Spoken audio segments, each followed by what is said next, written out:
I stood frozen in my kitchen doorway as my mother-in-law Sandra pushed past me with a notary, public spreading legal documents across my marble countertop. 24 hours after saying, "I do" to Derek's Sandra, was demanding I sign over my $15 million inherited tech company. My grandfather's voice echoed in my mind about keeping the business secret until I found true love. Sandra's calculated smile revealed this had been planned all along. The notary clicked his pen impatiently while I realized my fairy tale wedding was actually an elaborate financial trap. 6 months earlier, my world changed forever when Grandpa Thomas passed away and left me Data Flow Solutions, his revolutionary data management company. I was Bailey Crawford, 28 years old, working at Henderson's bookstore downtown, thinking my biggest worry was whether we'd hit our monthly sales target. Then the lawyers called. "Miss Crawford, your grandfather has bequeathed you his entire technology enterprise," the estate attorney explained in his mahogany-paneled office. "Current market valuation sits at approximately $15.2 million. I nearly dropped my coffee cup. Grandpa Thomas had always been secretive about his work, mentioning something about computer systems for big corporations, but I never imagined the scope. He'd built data flow from nothing after retiring from IBM, creating software that helped companies organize massive amounts of information. However, the attorney continued, your grandfather included specific instructions. You're to tell absolutely nobody about this inheritance until you're certain you've found genuine love. His exact words were, "Bailey will know when someone loves her for who she is, not what she owns." Those words haunted me as I signed the papers. Grandpa Thomas had watched his own children marry people who only wanted access to his wealth. He'd seen enough gold diggers to fill a mining operation. 3 weeks later, I met Derek Martinez at Sunrise Coffee on 5th Street. I was grabbing my usual vanilla latte before work when this gorgeous guy with warm brown eyes bumped into me, sending my drink flying. "Oh my gosh, I'm so sorry," Derek exclaimed, his face flushing red. "Let me buy you another one. Actually, let me buy you 5 more. I'm usually way more coordinated than this." His nervous laughter was adorable. Derek stood about 6 feet tall with perfectly styled dark hair and the kind of smile that made my stomach flutter. He wore a simple blue button-down and jeans, nothing flashy or expensive. "One replacement coffee will do just fine," I said, smiling back. We ended up talking for 2 hours. Derek worked in marketing for a small advertising firm, lived in a modest apartment across town, and shared my love for old mystery novels. He seemed genuinely interested when I told him about working at the bookstore, asking thoughtful questions about my favorite authors and whether I enjoyed recommending books to customers. "I'd love to see your store sometime," Derek said as we exchanged numbers, "and maybe take you to dinner this weekend if you're interested." The first date led to a second, then a third. Derek was everything I'd hoped for in a partner. He remembered little details about my life, brought me books he thought I'd enjoy, and never once asked about my financial situation. When I mentioned living in my grandfather's old house, Derek assumed it was a rental arrangement. "Your grandfather sounds like he was an amazing man," Derek said during our 4th date. "You light up whenever you talk about him." 2 months into our relationship, Derek introduced me to his family. His mother, Sandra, was a petite woman in her early 50s with perfectly styled blonde hair and sharp green eyes. She worked as a paralegal at Morrison & Associates downtown and carried herself with an air of professional authority. "So, Bailey, what do your parents do for work?" Sandra asked during our first dinner together. "My parents died in a car accident when I was 12, I explained. "My grandfather raised me after that." Sandra's expression shifted to something I couldn't quite identify. "Oh, how tragic. And your grandfather, what was his profession?" "He worked with computers," I said vaguely, following Grandpa Thomas's advice to keep things simple. Sandra nodded, but I noticed her asking Derek's younger sister Emma to write something down on a napkin. At the time, I assumed she was jotting down grocery items or weekend plans. The relationship moved quickly. Derek proposed after 4 months, presenting a beautiful but modest diamond ring. "Bailey, you make me want to be the best version of myself." he said down on one knee in the same coffee shop where we'd met. "Will you marry me?" I said yes without hesitation. Derek felt like the answer to every prayer I'd whispered since Grandpa Thomas died. He loved my quirky habit of reorganizing bookstore displays, laughed at my terrible cooking attempts, and held me when I cried missing my grandfather. But as we planned our wedding, Sandra's questions became more pointed. "Bailey, honey, have you thought about what happens to your grandfather's house after the wedding?" she asked during dress shopping. "Real estate can be so complicated for newlyweds." "We haven't really discussed it," I admitted. "Well, you'll want to make sure everything's properly documented," Sandra continued. "Derek mentioned your grandfather might have had some business investments. It's important to understand what you might be inheriting." The questions made me uncomfortable, but Derek always brushed off my concerns. "Mom's just being practical," he'd say. "She sees legal messes at work all the time and wants to make sure we're protected." 3 weeks before the wedding, Sandra suggested we have the ceremony at her house instead of the venue we'd booked. "It'll be so much more intimate," she insisted. "Plus, we can save money for your future together." Derek loved the idea, and I didn't want to seem difficult, so I agreed. Looking back, I realized Sandra was removing witnesses and creating a controlled environment for what came next. The wedding day itself was beautiful. Derek looked handsome in his navy suit. Sandra had decorated her backyard gorgeously, and our closest friends and family celebrated with us. Derek's vows brought tears to my eyes as he promised to love and protect me forever. But that evening, as we returned to my house after the reception, Derek seemed different, distracted. He kept checking his phone and glancing out the windows. "Everything okay?" I asked as we got ready for bed. "Yeah, just tired," he said, but his smile didn't reach his eyes. The next morning, Derek left early for what he claimed was an emergency at work. "Some client crisis," he explained, kissing my forehead. "I'll be back this afternoon." An hour later, I heard Sandra's car in my driveway. She never visited without calling first, especially not this early. I was still in my pajamas when she knocked on the front door. "Good morning, Bailey," Sandra said brightly, but something felt wrong. Behind her stood a short, balding man in a wrinkled suit carrying a leather briefcase. "Sandra, what's going on?" I asked, suddenly very awake. "This is Harold Peterson," she said, pushing past me into my foyer. "He's a notary public. We have some paperwork to take care of."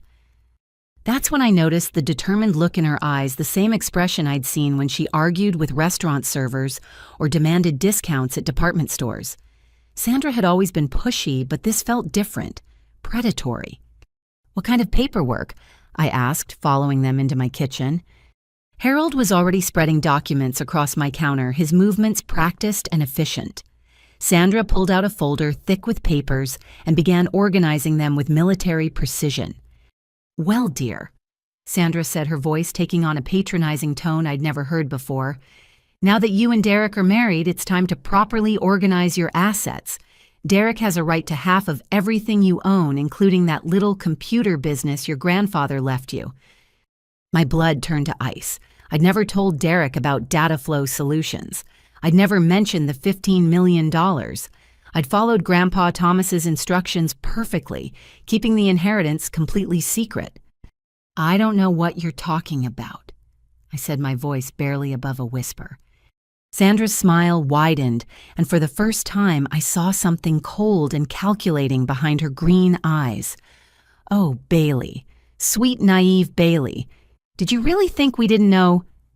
Sandra's laugh sent chills down my spine as she pulled out a manila folder bulging with documents.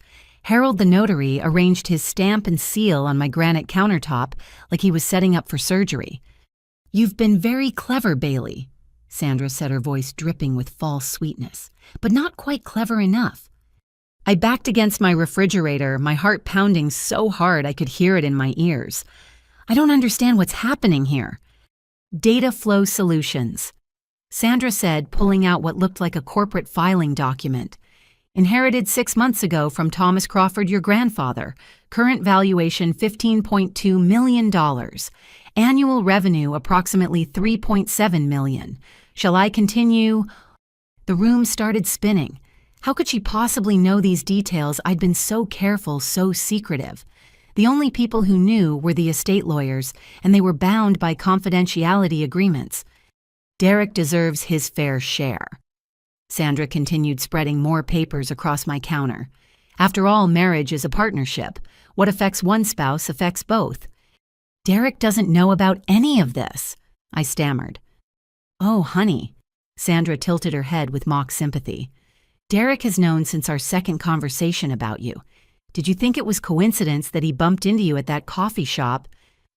The words hit me like a physical blow. Our meet-cute, the moment I'd treasured as fate bringing us together, had been orchestrated, planned, calculated. Harold cleared his throat. Ma'am, I need to explain these documents before you sign them. I'm not signing anything, I said, finding my voice. Sandra's expression hardened. Actually, you are. See, during your engagement, Derek paid for quite a few of your expenses. Dinners that weekend, trip to the mountains, your wedding dress, the ring adjustments. We have receipts for everything. She pulled out a stack of papers, each one documenting purchases I remembered. The romantic dinner at Luigi's where Derek insisted on paying. The weekend getaway where he surprised me with a prepaid hotel reservation.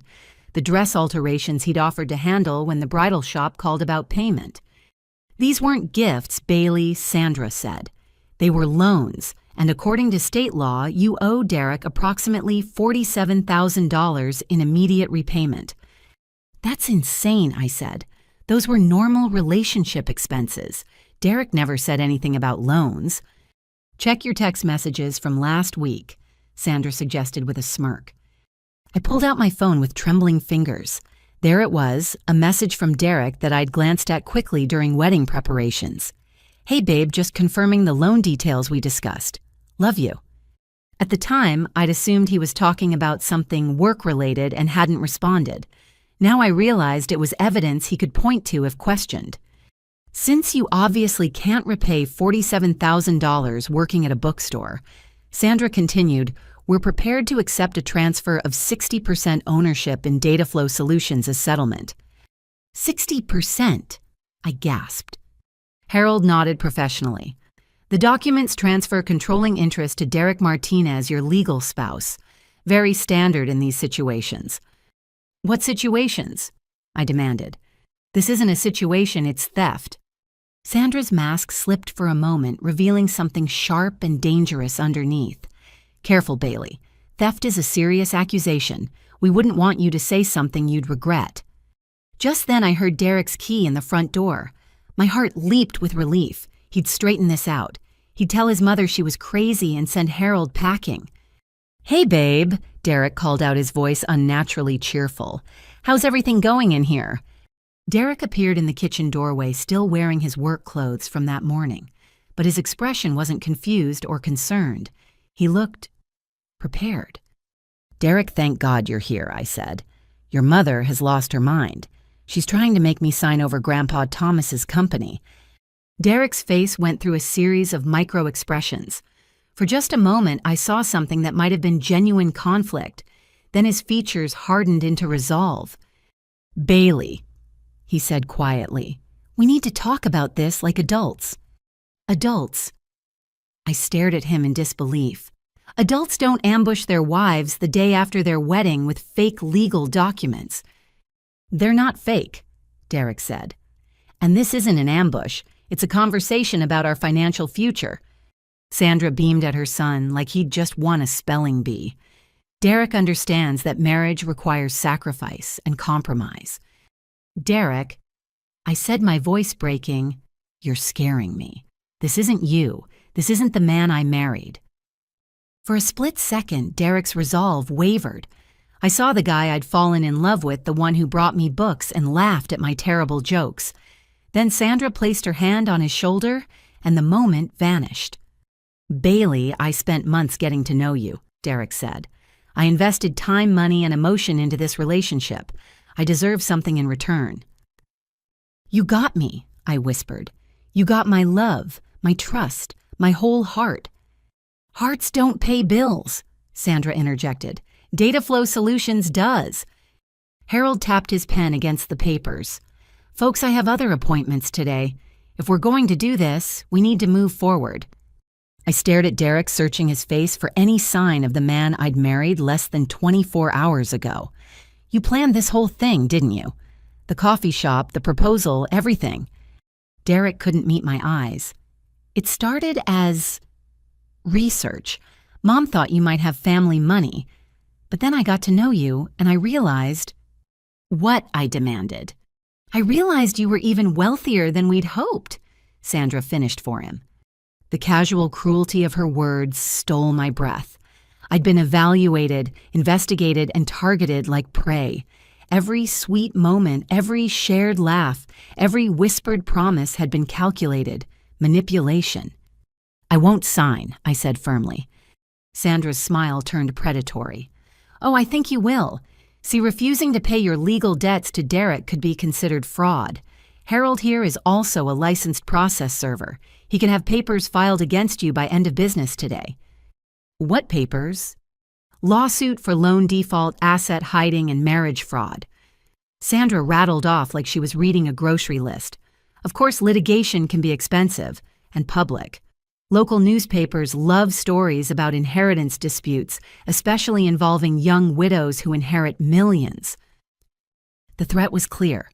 They'd destroy my reputation and drag me through court battles that could last years, even if I eventually won. Harold checked his watch. Ma'am, I really do need a decision. These documents are time-sensitive. I looked at the papers spread across my counter. Dense legal language filled page after page, but the bottom line was simple sign over controlling interest in my grandfather's life work or face financial and social destruction. How long have you been planning this? I asked Derek. Bailey? How long? Derek finally met my eyes, and I saw something that might have been shame. Since the week after we met. The whole relationship was a lie. Not all of it, Derek said quietly. I do care about you. You care about my money, I corrected. Sandra clapped her hands together. Enough drama. Bailey signed the papers. Derek, call your cousin at the courthouse and confirm he received our preliminary filing. What preliminary filing? I asked. Derek pulled out his phone and dialed a number. Hey, Jake, it's Derek. Yeah, we're here now. She's being cooperative. Uh-huh. Okay, thanks. He hung up and looked at his mother. Jake says the documents are ready for filing if needed. I felt trapped, cornered by people who'd spent months preparing for this moment while I'd been planning a future based on love and trust. But then I remembered something Grandpa Thomas used to say, when people show you who they really are, believe them the first time. Derek and Sandra had just shown me exactly who they were. I need time to think, I said. No time, Sandra replied immediately. Harold has other clients waiting. Then Harold can leave, I said, walking toward my kitchen phone, and so can both of you. Sandra grabbed my wrist as I reached for the handset. Don't make this harder than it needs to be, Bailey. Her grip was surprisingly strong, her perfectly manicured nails digging into my skin. For the first time, I felt genuinely afraid. Derek, I said, looking at my husband, are you going to let her hurt me? Derek looked uncomfortable but made no move to intervene. Mom, maybe you should remember who paid for law school. Sandra snapped at her son. And who's been planning your future while you've been playing house with little Miss Bookworm here? The casual cruelty of the nickname stung more than it should have, but it also clarified something important. This wasn't really about Derek. This was about Sandra, and Derek was as much her victim as I was. What law school? I asked. Derek flushed red. That's not important right now. You told me you worked in marketing. He will work in marketing, Sandra said smoothly, marketing his own law practice once he passes the bar exam next month. Another lie, another deception, another piece of the fantasy I'd been living crumbling away. Harold cleared his throat again. Folks, I'm going to need to charge overtime if this takes much longer. That's when I heard a car door slam outside. The sound of footsteps on my front porch made Sandra's eyes dart toward the window. She released my wrist but positioned herself between me and the kitchen door. Are you expecting someone? Sandra asked, her voice tight with suspicion. Before I could answer, my doorbell rang twice in quick succession. Then I heard a familiar voice calling through the door. "Bailey, it's Chloe. I brought coffee and those croissants you love." Relief flooded through me. Chloe Martinez was my best friend since college, my maid of honor, and the most observant person I knew. She'd been asking pointed questions about Derek's family since the engagement party. "Don't answer it," Sandra hissed, but I was already moving toward the front door. "Bailey, honey." Derek called after me, his voice strained. Maybe now isn't the best time for visitors. I ignored him and opened the door to find Chloe balancing a coffee tray and a bakery bag. Her curly red hair was pulled back in a messy bun, and she wore her favorite vintage band t-shirt and jeans. The sight of her normal, everyday appearance in the middle of this surreal nightmare almost made me cry. "Hey, newlywed," Chloe said with a grin. "I figured you and Derek might want some good coffee instead of whatever you've got in your kitchen. How was the first night of married—" She stopped mid-sentence as she took in my appearance. I realized I was still in my pajamas. My hair was a mess, and I probably looked as panicked as I felt. "Bailey, what's wrong?" Chloe stepped inside and closed the door behind her. "You look terrible." "She's fine," Sandra called from the kitchen. "Just dealing with some family business." Chloe's eyebrows shot up. Family business at 9 in the morning in pajamas. She followed me back to the kitchen where Harold was organizing his notary supplies and Derek was pacing near the back door like a caged animal. "Well, this is cozy," Chloe said, setting down the coffee tray and surveying the scene. Her journalist instincts had always been sharp, and I could practically see her cataloging details. "Morning, Derek, Sandra, and you are—" "Harold Peterson, notary, public," Harold said, extending his hand, "just helping the family with some estate documentation." Chloe shook his hand, but her eyes were already scanning the papers spread across my counter. "Estate documentation, Bailey, did someone die?" "No one died," Sandra said quickly. "We're just organizing some assets now that Derek and Bailey are married." "What kind of assets?" Chloe asked, moving closer to the documents. I caught her eye and shook my head slightly. Chloe had always been able to read my signals, and right now I was desperately trying to communicate that something was very wrong. "Just some investments Bailey inherited," Derek said. "Nothing complicated." Chloe picked up one of the legal documents and scanned it. Her expression grew increasingly serious as she read. "This is a business ownership transfer form for Dataflow Solutions." My heart stopped. I'd never mentioned Dataflow to Chloe. I'd never mentioned it to anyone except the estate lawyers. "How do you know that name?" Sandra demanded. Chloe set down the paper and looked at me with concern. "Bailey, remember when I interviewed that tech entrepreneur last month for the newspaper, he mentioned Dataflow Solutions as one of the most innovative small companies in the state. Said it was privately held by some reclusive genius who refused interviews." She turned to Sandra with a cold smile. "Funny thing about working for the business section of the Herald, you get to know a lot about valuable local companies, including their ownership structures and recent inheritance transfers." Sandra's face had gone pale. "I don't know what you think you understand, but I understand that Dataflow Solutions is worth approximately $15 million, Chloe said calmly.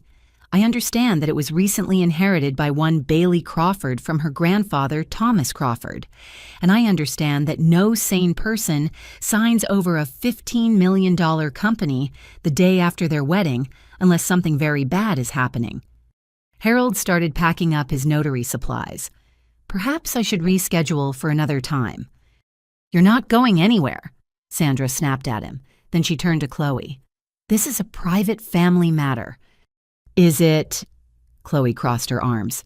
"Because it looks like fraud to me." Derek stepped forward. "Chloe, I think you're misunderstanding the situation." "Am I? Then explain it to me, Derek. Explain why your mother brought a notary to pressure your wife into signing away her inheritance less than 24 hours after your wedding." The kitchen fell silent except for the hum of my refrigerator. Derek opened and closed his mouth several times, but no words came out. Sandra recovered first. "Bailey owes Derek money from their relationship, documented loans that need to be repaid." "Really?" Chloe picked up the stack of receipts. Dinner at Luigi's Hotel booking for Mountain Weekend bridal shop alterations. These look like normal dating expenses to me. They were loans, Sandra insisted. Derek has text messages confirming the arrangement. Chloe turned to me. Bailey, did you agree to borrow money from Derek for these things? No, I said quietly. He insisted on paying. He said he wanted to take care of me. So no loan agreement, no terms discussed, no promissory notes signed, Chloe summarized. Just a guy paying for dates and then claiming they were loans after he married a wealthy woman. Sandra's professional composure was cracking. You have no legal training. You don't understand how these things work. Actually, I minored in business law, Chloe replied, and I've covered enough courthouse stories to recognize a scam when I see one. She turned to Harold. Sir, are you aware that notarizing documents under fraudulent circumstances is a felony? Harold's face went white. I was told this was a legitimate estate matter. Does it look legitimate to you, forcing someone to sign ownership documents while they're in their pajamas with no legal representation present? Harold started backing toward the door. I think there's been a misunderstanding. There certainly has, Sandra said, her voice rising. This little journalist friend of yours has no idea what she's talking about. But I could see panic in Sandra's eyes. Chloe's arrival had disrupted their carefully planned timeline, and now they were improvising badly. Chloe pulled out her phone. Bailey, I think you should call your lawyer, right now. She doesn't need a lawyer, Derek said quickly. This is just family discussing finances. Family doesn't threaten litigation to steal inheritances, Chloe replied. She was already dialing. Hi, this is Chloe Martinez from the Herald. I need to speak with Tom Rodriguez about an urgent matter regarding one of his clients. Yes, Bailey Crawford. It's an emergency. Sandra lunged for Chloe's phone, but Chloe stepped back smoothly. Tom, thank God, I'm at Bailey's house and there's a situation. Yes, they're trying to force her to sign ownership transfer documents. No, she doesn't have representation present. Uh-huh. Okay, we'll wait for you. She hung up and looked at Sandra with satisfaction. Bailey's estate attorney is on his way, along with a police officer since forced document signing is considered coercion under state law. You have no right to interfere in our family business, Sandra snarled. Bailey is my family, Chloe replied firmly. And Derek, if you care about her at all, you'll put a stop to this before it goes any further. Derek looked torn between his mother and his conscience. We just thought... You thought you could steal $15 million and get away with it, Chloe finished. Bailey, go get dressed. Don't sign anything until Tom gets here. I nodded and headed toward my bedroom, my legs shaking with adrenaline and relief. As I reached the hallway, I heard Sandra's voice behind me. This isn't over, Bailey, not even close. The tone of her voice made my blood run cold. This woman had spent months planning to steal my inheritance, and she wasn't going to give up just because Chloe had disrupted one attempt. As I pulled on jeans and a sweater, I realized that Sandra's casual mention of Derek's law school wasn't random information. She'd revealed it as a threat, a reminder that they had long-term plans that went far beyond this morning's confrontation. I was dealing with people who thought in terms of years, not days. And they'd already demonstrated they were willing to lie, manipulate, and coerce to get what they wanted. The question was, what else were they willing to do? I was pulling on my shoes when I heard raised voices from the kitchen. Chloe's clear, confident tone mixed with Sandra's increasingly shrill protests.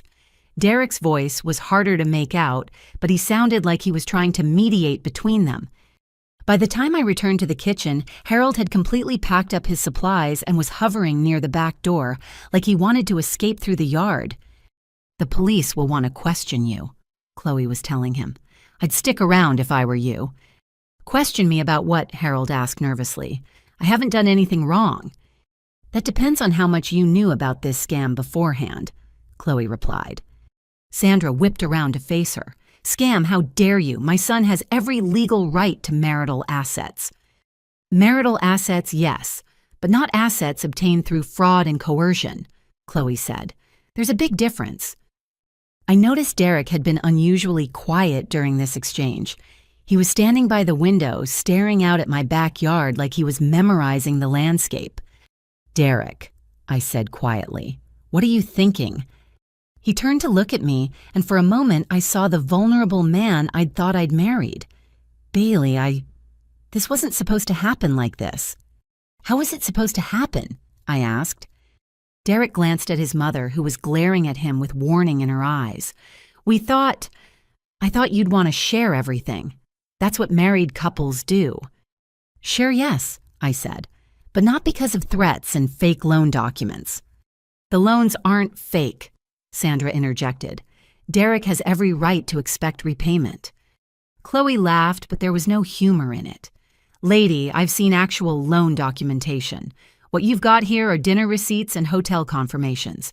No reasonable court would consider those binding loan agreements." "You're not a lawyer," Sandra snapped. "Neither are you," Chloe replied. "You're a paralegal. I looked you up while Bailey was getting dressed." Sandra's face went pale. "How did you—" "Morrison and Associates has a staff directory on their website," Chloe said casually. "Sandra Martinez Paralegal Estate and Probate Division, 15 years experience, which means you know exactly how inheritance law works and you know what you're trying to do here is illegal." The kitchen fell silent except for the sound of cars passing on the street outside. I could see Sandra's mind working, probably calculating whether she could still salvage this situation. "Derek," Sandra said finally, "tell your wife that you love her and want to build a future together. Tell her that sharing financial responsibilities is part of marriage." Derek looked at me with an expression I couldn't quite read. "Bailey, I do love you." "Do you?" I asked. "Or do you love the idea of being married to someone with $15 million? "That's not fair," Derek said, but his voice lacked conviction. Before I could respond, we heard cars pulling into my driveway. Through the window, I could see a sedan and a police cruiser parking behind Sandra's car. "That'll be Tom and the officer," Chloe said with satisfaction. Sandra's composure finally cracked completely. "This is ridiculous. We're family now. Families work things out privately. Families don't ambush each other with notaries the day after weddings," I said. The doorbell rang and I went to answer it. Tom Rodriguez, my estate attorney, stood on the porch with a uniformed police officer. Tom was in his 60s with graying hair and kind eyes behind wire-rimmed glasses. He'd handled Grandpa Thomas's estate with compassion and professionalism. "Bailey," Tom said, his voice full of concern. "Are you all right?" "I think so," I said. "But there are some people in my kitchen who seem to think they're entitled to my inheritance."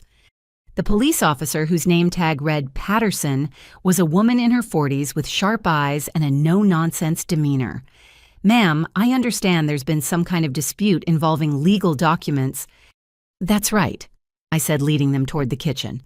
"My mother-in-law brought a notary and tried to pressure me into signing ownership transfer papers." As we entered the kitchen, Harold immediately stepped forward.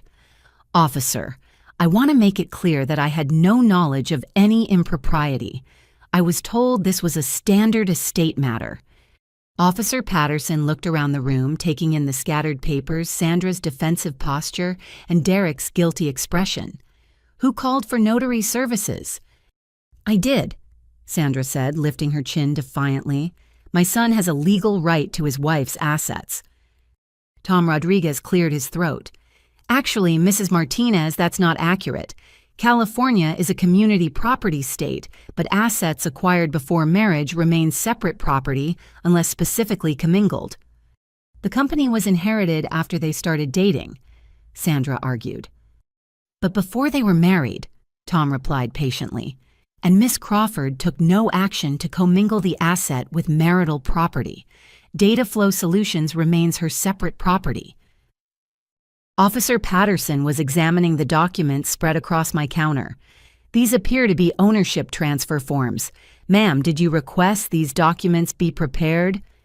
"No," I said firmly. "I never agreed to transfer ownership of anything." "What about these loan documents?" Officer Patterson held up Sandra's stack of receipts. Tom took the papers and scanned them quickly. These are standard commercial receipts. There's no loan agreement here, no terms specified, no signatures indicating borrowed funds.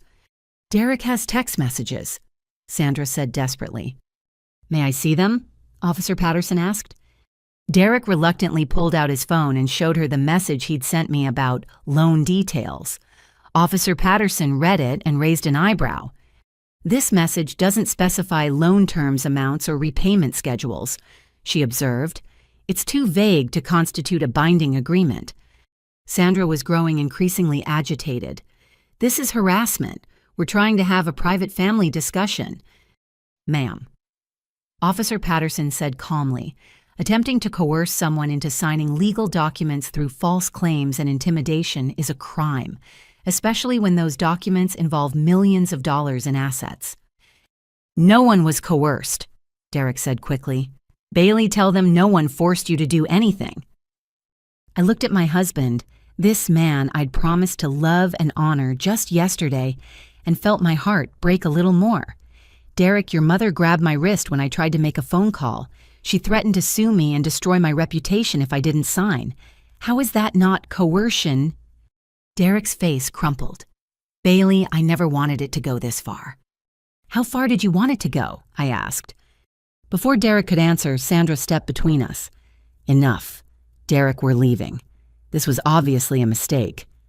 Actually, Officer Patterson said, I'd like everyone to stay while I take statements. Mr. Peterson, I'll need you to explain your role in this situation. Harold looked like he wanted to disappear into the floor. I was contacted yesterday evening and asked to come here this morning to notarize some estate documents.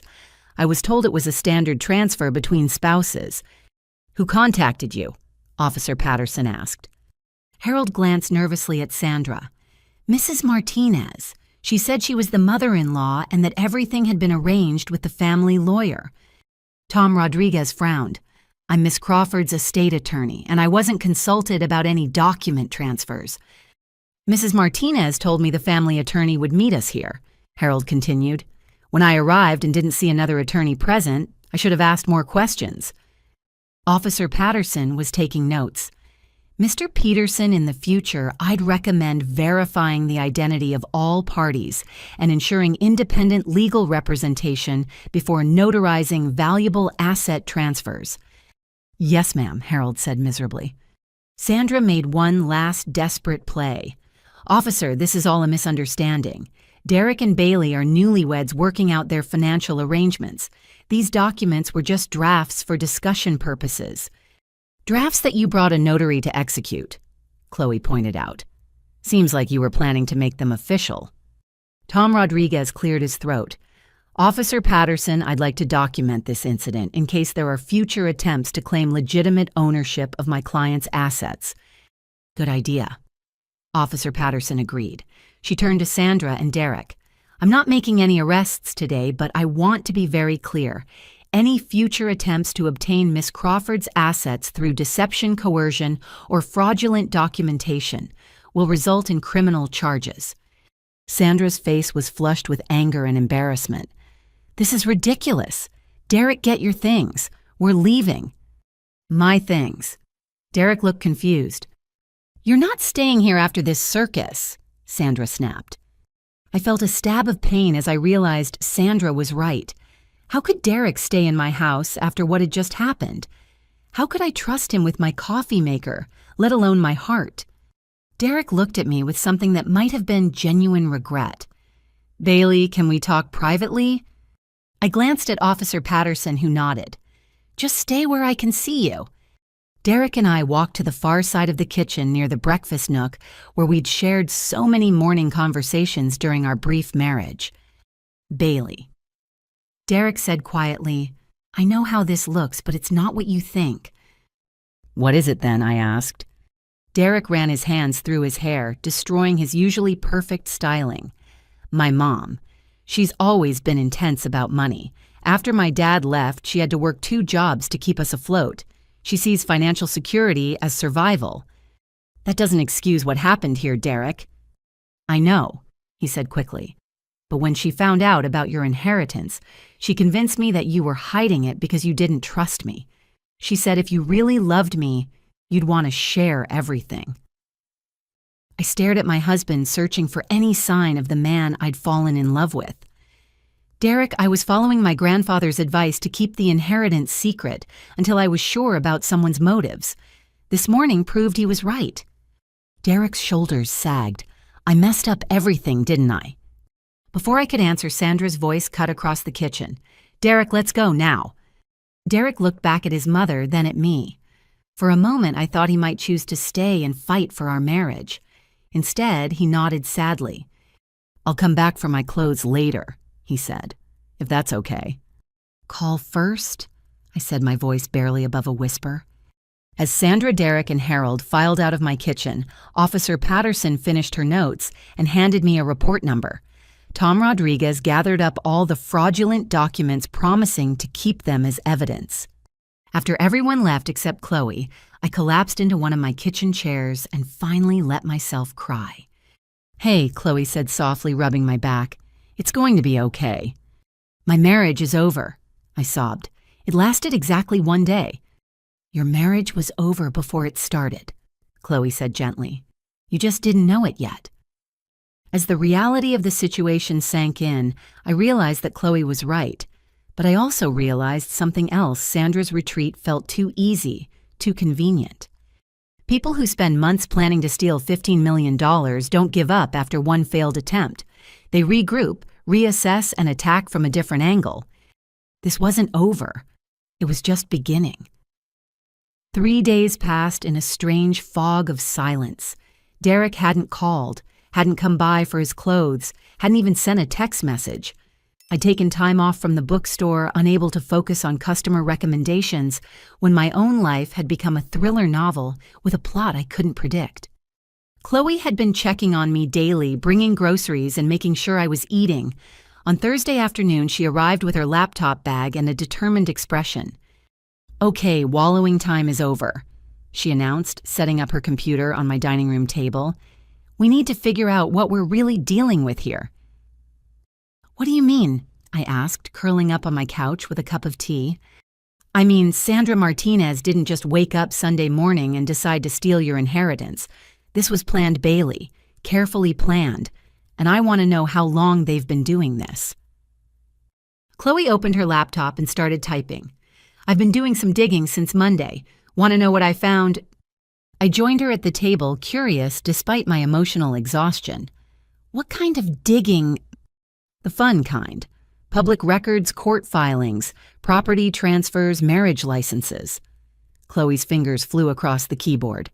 Derek Martinez has been engaged 3 times in the past 5 years. My stomach dropped. 3 times. Christine Walsh in 2019 engaged for 4 months. Rebecca Chen in 2021 engaged for 6 months. And Amanda Foster last year engaged for 3 months. Chloe pulled up a spreadsheet with dates and names. All 3 engagements ended abruptly with no wedding announcements or divorce filings. Maybe he just had commitment issues, I said weakly. That's what I thought too, until I looked deeper. Chloe clicked to another tab. Christine Walsh inherited her grandmother's antique shop 2 months before she met Derek, worth approximately $400,000. She scrolled to the next entry. Rebecca Chen inherited her father's restaurant chain 6 weeks before Derek bumped into her at a farmer's market, worth approximately $2.3 million. My hands started shaking. And Amanda Foster inherited her aunt's investment portfolio 1 month before Derek happened to spill coffee on her at a downtown cafe, worth approximately $800,000. The pattern was unmistakable. Derek had a type, and it wasn't brunettes or book lovers. It was recently bereaved women with substantial inheritances. How did you find all this? I asked. Inheritance records are public in most counties if you know where to look, Chloe explained. And I've gotten pretty good at connecting dots through social media wedding announcements and obituaries. Derek's mother has helped him target women whose inheritances were recent enough that they might still be emotionally vulnerable. I felt sick. Every sweet moment of our relationship had been orchestrated, calculated, planned. Did any of them actually marry him? Nope. All 3 engagements ended suddenly, and all 3 women moved away from the area within a year. Chloe looked at me seriously. Bailey, I think you were supposed to be different. The big score. 15 million is more than all his previous targets combined. What happened to the other women? Did they lose their inheritances? Chloe's expression grew grim. That's where it gets interesting. I managed to track down Rebecca Chen. She's living in Portland now, working as a graphic designer. You talked to her? Yesterday. She was hesitant at first, but when I mentioned Derek's name, she opened up. Chloe pulled out her phone. I recorded our conversation with her permission. She hit play, and a woman's voice filled my dining room, clear but cautious. Derek seemed perfect at first. Attentive, romantic, genuinely interested in my life and my family's history. But about 2 months into our relationship, strange things started happening. What kind of strange things? Chloe's voice asked. Financial irregularities, credit checks I hadn't authorized. Someone tried to access my business accounts using personal information only Derek knew. When I confronted him about it, he claimed his mother was helping him understand my financial situation so he could be supportive. My blood ran cold. Sandra had been gathering intelligence on all of Derek's targets. Did you ever meet his family? Chloe asked on the recording. Oh yes. His mother, Sandra, was very interested in my restaurant business. She asked detailed questions about profit margins, property values, expansion plans. At the time, I thought she was just trying to understand my work. The recording continued with Rebecca describing how Derek's family had gradually inserted themselves into her business decisions, offering legal advice and financial planning services. The breaking point came when Sandra brought a business consultant to Sunday dinner. Rebecca continued. This consultant had drawn up plans to restructure my restaurants, including bringing Derek on as a managing partner. When I said I wasn't interested, Sandra became hostile. She accused me of not trusting Derek, of being selfish with my family's legacy.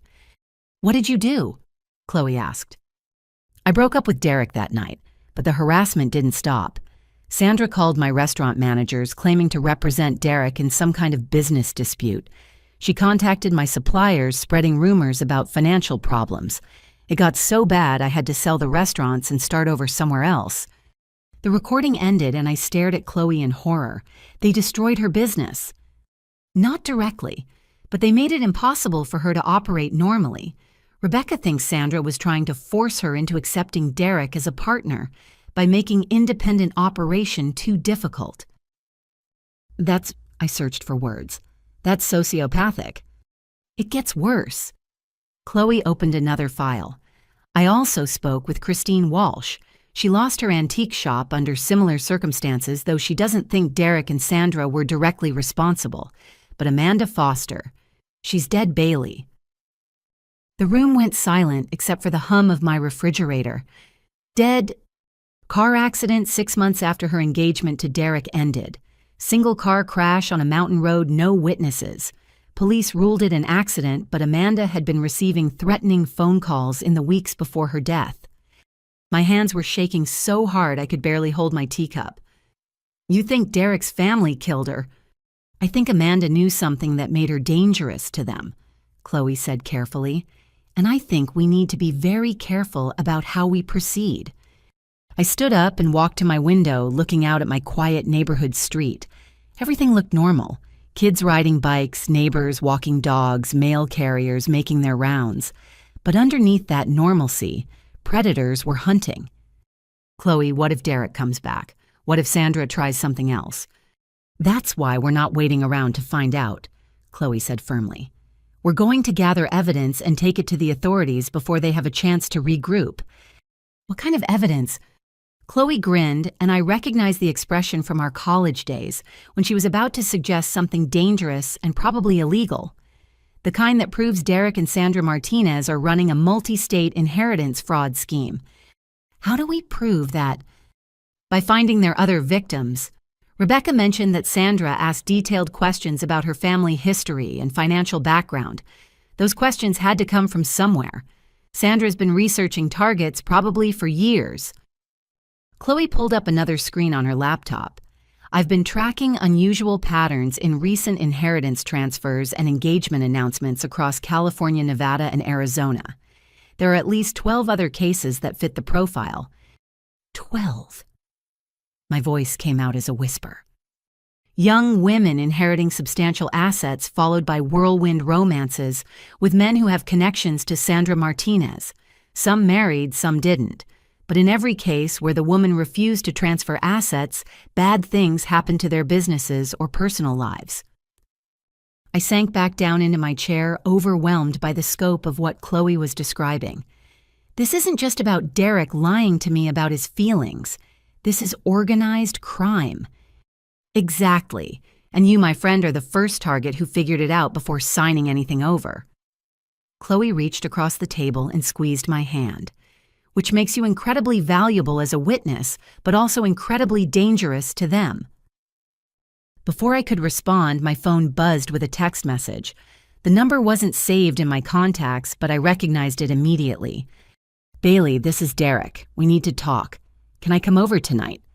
There are things about my family you need to understand. I showed the message to Chloe, who frowned. That's interesting timing. You think he knows we've been investigating? I think Derek Martinez is either growing a conscience or getting scared, Chloe said. Either way, we need to be smart about how we handle this. My phone buzzed again. Another message from Derek. Please, Bailey, I know you have no reason to trust me, but there are things about my mother that even I didn't know until this week. I think we're both in danger. Chloe and I looked at each other across the table. Outside, the afternoon sun was starting to fade, casting long shadows across my dining room. What do you think? I asked. I think, Chloe said slowly, that Derek Martinez just became either our best source of information or our biggest threat, and we need to figure out which one before we let him back into your house. I stared at Derek's message for a long moment before showing it to Chloe. He says we're both in danger. What does that mean? Chloe was already typing on her laptop. I don't know, but I'm not taking any chances. Before we respond to Derek, we need insurance. What kind of insurance? The kind that keeps us alive if this goes sideways. Chloe's fingers flew across the keyboard. I'm sending everything we've found to my editor at the Herald, along with instructions to publish it if anything happens to either of us. The reality of our situation hit me like a physical blow. 3 days ago, my biggest worry was whether to serve chicken or fish at my wedding reception. Now I was discussing contingency plans in case someone tried to kill me. Chloe, maybe we should just go to the police with what we have. We will. But first we need more concrete evidence. Right now, we have a pattern of suspicious behavior, but no smoking gun. If Derek's willing to talk, this could be our chance to get solid proof. My phone buzzed again. Derek, Bailey, please. I found something in my mother's house that you need to see. Something about your grandfather. That got my attention. Something about Grandpa Thomas. What could Sandra possibly have about him? Chloe read the message over my shoulder. Only one way to find out. But we're not meeting Derek alone, and we're not meeting him here. Where then? Somewhere public with lots of witnesses. Chloe thought for a moment. The coffee shop where you two first met. Ironic justice. I typed back, meet me at Sunrise Coffee at 7 p.m., come alone. Derek's response was immediate. Thank you, I'll bring everything. Chloe was already making phone calls. Tom, it's Chloe Martinez. Yes, Bailey's friend. We need to meet before 7 tonight. No, I can't explain over the phone. Sunrise Coffee on 5th Street. Bring whatever recording equipment you have. She hung up and dialed another number. Mom, I need a favor. Can you and Dad be at Sunrise Coffee tonight around 7? Just order drinks and sit near the back. I'll explain later. Yes, it's important. Love you too. You're bringing your parents, I asked. My parents, my editor, probably half the Herald staff by the time I'm done calling. Chloe grinned grimly. If Derek Martinez wants to confess to inheritance fraud, he's going to do it in front of plenty of witnesses. We spent the next 2 hours preparing.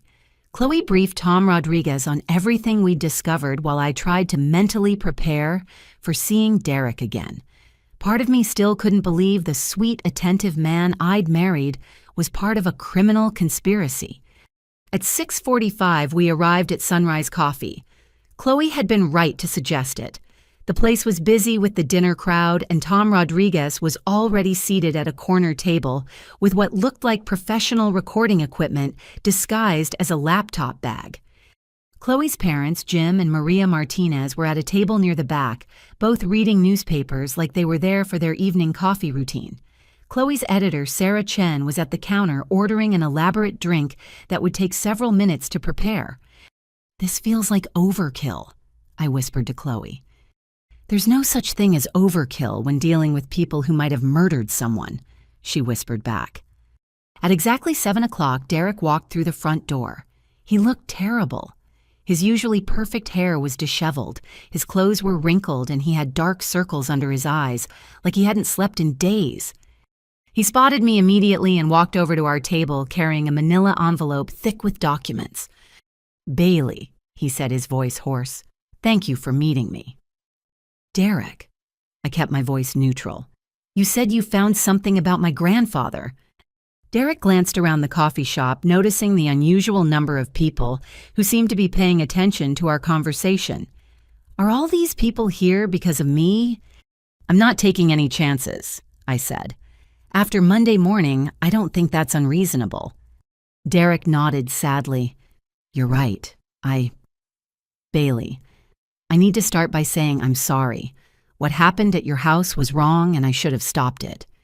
"Why didn't you—" Derek ran his hands through his hair, the gesture I used to find endearing, but now recognized as a sign of his anxiety. "Because I was weak, and because I didn't know how deep this whole thing went until after we left your house." He opened the manila envelope and pulled out a stack of documents. "When I got home Monday, I was angry. At you, at Chloe, at the whole situation. I felt like my mother had been right that you were being selfish by hiding your inheritance." Derek paused, looking ashamed. "So I went through her office looking for the legal documents she'd mentioned, planning to take them to a real lawyer and force the issue properly. And what did you find?" "This." Derek spread the first document on our small table. It was a typed report several pages long with my grandfather's name at the top. I leaned forward to read it, and my blood ran cold. It was a detailed background investigation of Thomas Crawford, including his business holdings, personal relationships, health records, and daily routines. Sandra had my grandfather investigated 3 years ago, Derek confirmed. "This report includes his medical history, his financial records, his will, everything. It even has surveillance photos of him at the grocery store and the pharmacy." My hands shook as I flipped through the pages. There were photos of Grandpa Thomas that had clearly been taken without his knowledge. Pictures of him entering his doctor's office, meeting with his lawyer, even sitting in his favorite chair reading the newspaper. "Derek, why would your mother investigate my grandfather 3 years ago? We didn't even know each other then." Derek pulled out another document. "Because she was tracking inheritance patterns. Look at this." It was a spreadsheet listing dozens of names' ages, estimated inheritance values, and what looked like vulnerability assessments. I scanned the list and found Christine Walsh, Rebecca Chen, and Amanda Foster. And there, near the bottom, was my name. "She's been planning this for years," I whispered. "Bailey, there's more." Derek's voice was barely audible. "Much more." He pulled out a thick folder labeled Thomas Crawford Operational Plan. Inside were detailed schedules, surveillance reports, and what appeared to be medical records. "Derek," I said, my voice shaking, "these medical records are from the week before my grandfather died." Derek nodded miserably. "Bailey, I think my mother knew your grandfather was going to die before you did." The coffee shop suddenly felt too small, too warm, too public for this conversation. I looked at the medical records, noting references to experimental medications and treatment protocols I didn't recognize. How did she get these medical records are protected by privacy laws? "My mother has connections at several hospitals and medical facilities. She's worked in estate law for 15 years, and she's built relationships with people who have access to confidential information." Chloe leaned forward. "Derek, are you suggesting your mother had advance knowledge of Mr. Crawford's death?" Derek met her eyes reluctantly. I'm suggesting my mother may have done more than just wait for Mr. Crawford to die naturally. The implication hit me like a physical blow. You think Sandra killed my grandfather? I think Sandra has been involved in suspicious deaths before, Derek said quietly, and I think Thomas Crawford wasn't her first victim. He pulled out one final document, a newspaper clipping from 2 years ago. The headline read, "Local business owner dies in apparent heart attack." "This is Robert Foster," Derek explained, Amanda Foster's uncle who left her the investment portfolio. I read the article quickly. Robert Foster, age 67, had died suddenly of cardiac arrest while hiking alone. He'd been in good health with no history of heart problems. The same week Robert Foster died, Derek continued, my mother made a large cash deposit to her personal bank account, $15,000. Chloe was taking notes frantically. Where did the money come from? I don't know, but it wasn't from her salary at Morrison and Associates. Derek looked directly at me. Bailey, I found similar deposits corresponding to the deaths of 5 other elderly people whose inheritances ended up targeted by our operation. The word operation sent chills down my spine. This wasn't just fraud, this was systematic murder for profit. Derek, I said carefully, why are you telling me this? Why now? Derek's composure finally cracked completely. Because yesterday my mother asked me to get information about your daily routine, your exercise schedule, your work schedule, your medical history. She wants to know when you're alone and vulnerable. The coffee shop around us faded to background noise as the true scope of my danger became clear. Sandra Martinez hadn't given up on my inheritance. She was planning something much worse than document fraud. I think, Derek said, his voice breaking, my mother is planning to kill you, Bailey, and I think she's going to do it soon. The drive back to my house felt like it lasted hours, even though it was only 10 minutes. Derek followed us in his car, the manila envelope of evidence secure in Chloe's possession. Tom Rodriguez had made copies of everything at the coffee shop and was already on the phone with law enforcement contacts. We need to search Sandra's house, Chloe said as we pulled into my driveway. If Derek's right about what she's planning, there might be more evidence there. Absolutely not, I said immediately. Chloe, if Sandra has killed people, breaking into her house could get us killed too. Derek parked behind us and approached slowly, his hands visible and empty. Actually, he said, we might not need to break in. I still have a key and Sandra is working late tonight on a case filing. You want us to burglarize your mother's house? I asked. I want us to stop my mother from committing murder, Derek replied. Bailey, if we wait for the police to get search warrants, Sandra will have time to destroy evidence and disappear. These people have been operating across multiple states for years. They have escape plans. Chloe was already making phone calls. Tom, we need to move fast. No, we can't wait. Derek has access to Sandra's house and she's not home. I know it's risky, but we're talking about preventing a murder here. She hung up and turned to us. Tom's contacting a detective he knows, but Derek's right. By the time they get proper warrants, Sandra could be gone. I looked at Derek, trying to read his expression in the dim light of my driveway. How do I know this isn't another trap? How do I know you're not working with Sandra to get me somewhere isolated? Derek pulled out his phone and showed me a text message thread. Because of this. The messages were between Derek and Sandra, time-stamped from that afternoon. Sandra, where are you? We need to discuss next steps. Derek, I need time to think about what happened Monday. Sandra, there's no time. The situation requires immediate action. Derek, what kind of action? Sandra, the permanent kind. Come home tonight at 10. Bring gloves. I felt the blood drain from my face. Bring gloves. My mother never asked me to bring gloves unless she's planning something that can't leave fingerprints, Derek said grimly. Chloe read the messages over my shoulder. Okay, that's definitely not a request to help with gardening. Derek, what does your mother usually mean when she says, permanent solutions? Derek's face was pale in the porch light. I honestly don't know. Until this week, I thought my mother was just aggressive about business opportunities. I never suspected she might be... He couldn't finish the sentence. A serial killer, I completed for him. We need to call the police right now, I said, but Derek shook his head. Bailey, think about it logically. What evidence do we actually have that would convince police to arrest Sandra immediately? Suspicious bank deposits, stolen medical records, and vague text messages about bringing gloves.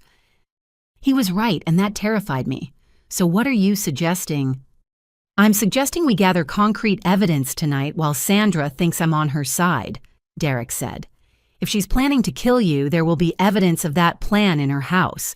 Weapons, detailed surveillance information, maybe even records of previous murders.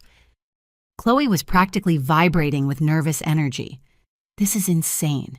This is also the biggest story of my career and possibly the only way to save your life. I'm in. Chloe, I can't ask you to risk your life for this. You're not asking. I'm volunteering. She looked at Derek seriously. But if this goes wrong, if this is a setup, I will personally make sure you spend the rest of your life in prison. Derek nodded. Understood. Against my better judgment, I found myself agreeing to the plan. We would follow Derek to Sandra's house, search for evidence while she was at work, and get out before she returned. Simple, quick, relatively safe. Famous last words. Sandra lived in a modest 2-story house in a quiet residential neighborhood about 15 minutes from downtown. As we parked across the street, I noticed several things that made me nervous. The house was dark except for a single light in what looked like a home office. The yard was meticulously maintained with security cameras visible near the front door and garage. Those cameras aren't just for show, Chloe observed. Your mother takes security seriously. Derek nodded. She's always been paranoid about people discovering her business activities, but I know the alarm code and the camera blind spots. We waited until the neighborhood was completely quiet before approaching the house. Derek led us through a side gate and around to the back door, avoiding the security camera's field of view. Office is upstairs, Derek whispered as he unlocked the door. But we should check the basement first. That's where she keeps her really private files. The basement was finished with industrial carpeting and fluorescent lighting. Filing cabinets lined one wall and a large desk dominated the center of the room. What immediately caught my attention, though, were the maps. 3 entire walls were covered with detailed maps of California, Nevada, and Arizona, marked with colored pins and handwritten notes. Red pins seemed to indicate completed projects, while yellow pins marked current targets. Jesus Christ, Chloe whispered, pulling out her phone to take pictures. This is a war room. I found my grandfather's house marked with a red pin. Nearby notations included Thomas Crawford, completed 6/15, and Bailey Crawford in progress. Derek was going through the filing cabinets while Chloe photographed the maps. Bailey, you need to see this, he called softly. He'd opened a drawer labeled Current Operations and pulled out a thick folder with my name on it. Inside were surveillance photos of me going to work, grocery shopping, visiting friends. There were copies of my medical records, my employment history, even transcripts of phone conversations I'd had with Chloe. She's been watching me for months, I whispered, flipping through photo after photo of my daily routine. Look at the dates, Derek said. Some of these photos were taken before you and I even met. He was right. The earliest surveillance photos were dated 4 months before our coffee shop meeting. Sandra had been planning my targeting long before Derek made contact. Chloe found another filing cabinet filled with folders bearing women's names, Christine, Rebecca, Amanda, and at least 20 others I didn't recognize. Derek, Chloe said urgently, Amanda Foster's folder has newspaper clippings about her death and financial documents showing large cash transfers to offshore accounts. I opened Amanda's folder and immediately wished I hadn't. Along with the newspaper clippings were detailed photographs of the crash site, far more detailed than would have been available to the public. These photos were taken from inside the police tape, I observed. How did Sandra get access to crime scene photos? Derek was pale. My cousin Jake works for the county coroner's office. I thought he just helped Sandra with inheritance research, but he's been providing inside information about deaths that Sandra may have caused. Chloe finished. We worked quickly, photographing documents and copying files while keeping one ear open for Sandra's return. The scope of the operation was staggering. Sandra had been running inheritance fraud schemes for at least 6 years, targeting dozens of women across 3 states. Then Derek found the smoking gun. "Bailey," he called urgently, "you need to see this right now." He was holding a medical file with my grandfather's name on it, but these weren't the records from his regular doctor. These were notes from a private medical consultant documenting the effects of various medications on elderly cardiac patients. "These are experimental drug trial records," I said, scanning the technical language. "Derek, these drugs are designed to simulate heart attacks in people with existing cardiac conditions." The file included dosage charts, administration methods, and timeline projections. At the bottom of the last page, someone had handwritten, "Thomas Crawford, Protocol 7, administered 6/10, anticipated effect 6/15. My grandfather had died on June 15th, 5 days after someone had given him experimental cardiac drugs. Sandra murdered my grandfather. I said the words feeling surreal even as I spoke them. Chloe was photographing everything frantically. "This is enough evidence to convict her of murder. We need to get out of here and get this to the police immediately." That's when we heard a car door slam outside. Derek checked his watch. "She's home early. We need to leave now." We quickly gathered the most incriminating documents and headed for the back door. But as we reached the kitchen, the front door opened and we heard Sandra's voice. "Derek, I saw your car outside. Are you here?" Derek gestured for us to hide behind the kitchen island while he went to meet his mother. "Hey, Mom, I came by to get some clothes." At this time of night, "Derek, we need to talk about this morning's conversation, about bringing gloves." Chloe and I crouched behind the island holding our breath. Through the kitchen doorway, I could see Sandra hanging up her coat. She looked different from the composed professional I'd met at family dinners. Her hair was disheveled, her clothes were wrinkled, and her eyes had a manic gleam that made my skin crawl. "Mom, about that," Derek said carefully. "I'm not sure I'm comfortable with permanent solutions." Sandra's laugh was cold and sharp. "Derek, we're past the point of comfort. Bailey Crawford is a threat to everything we've built. She knows too much and she has too many resources to fight us legally. What if we just disappeared, left the state, started over somewhere else?" "With what money?" Sandra snapped. "Do you have any idea how much we've invested in this operation? The research, the surveillance, the planning. Bailey Crawford owes us $15 million, and we're going to collect it." "And if she won't cooperate?" Sandra's voice turned ice cold. "Then Bailey Crawford is going to have a very unfortunate accident, just like Thomas Crawford, just like Amanda Foster, just like all the others who thought they could outsmart us." Hiding behind that kitchen island, listening to Sandra casually discuss murdering me, I finally understood the full scope of what we were dealing with. This wasn't just inheritance fraud. This was a systematic murder operation that had been claiming victims for years. And unless we escaped Sandra's house with the evidence we'd gathered, I was going to be the next victim. The sound of Sandra's footsteps moving toward the kitchen sent my heart rate into overdrive. Chloe and I pressed ourselves against the island, clutching the stolen documents and trying to stay silent. "Derek, you seem nervous," Sandra observed. "Is there something you want to tell me?" "No, Mom, just tired. It's been a stressful few days." "Indeed it has." Sandra's voice was getting closer to the kitchen. "Which is why we need to finalize our plans tonight.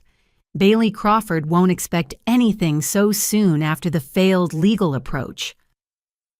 Derek cleared his throat. "What exactly are you planning?" "A home invasion gone wrong. Very tragic. Young woman alone in her grandfather's big house, surprised by burglars looking for valuables. These things happen all the time." Chloe grabbed my hand and squeezed it tightly.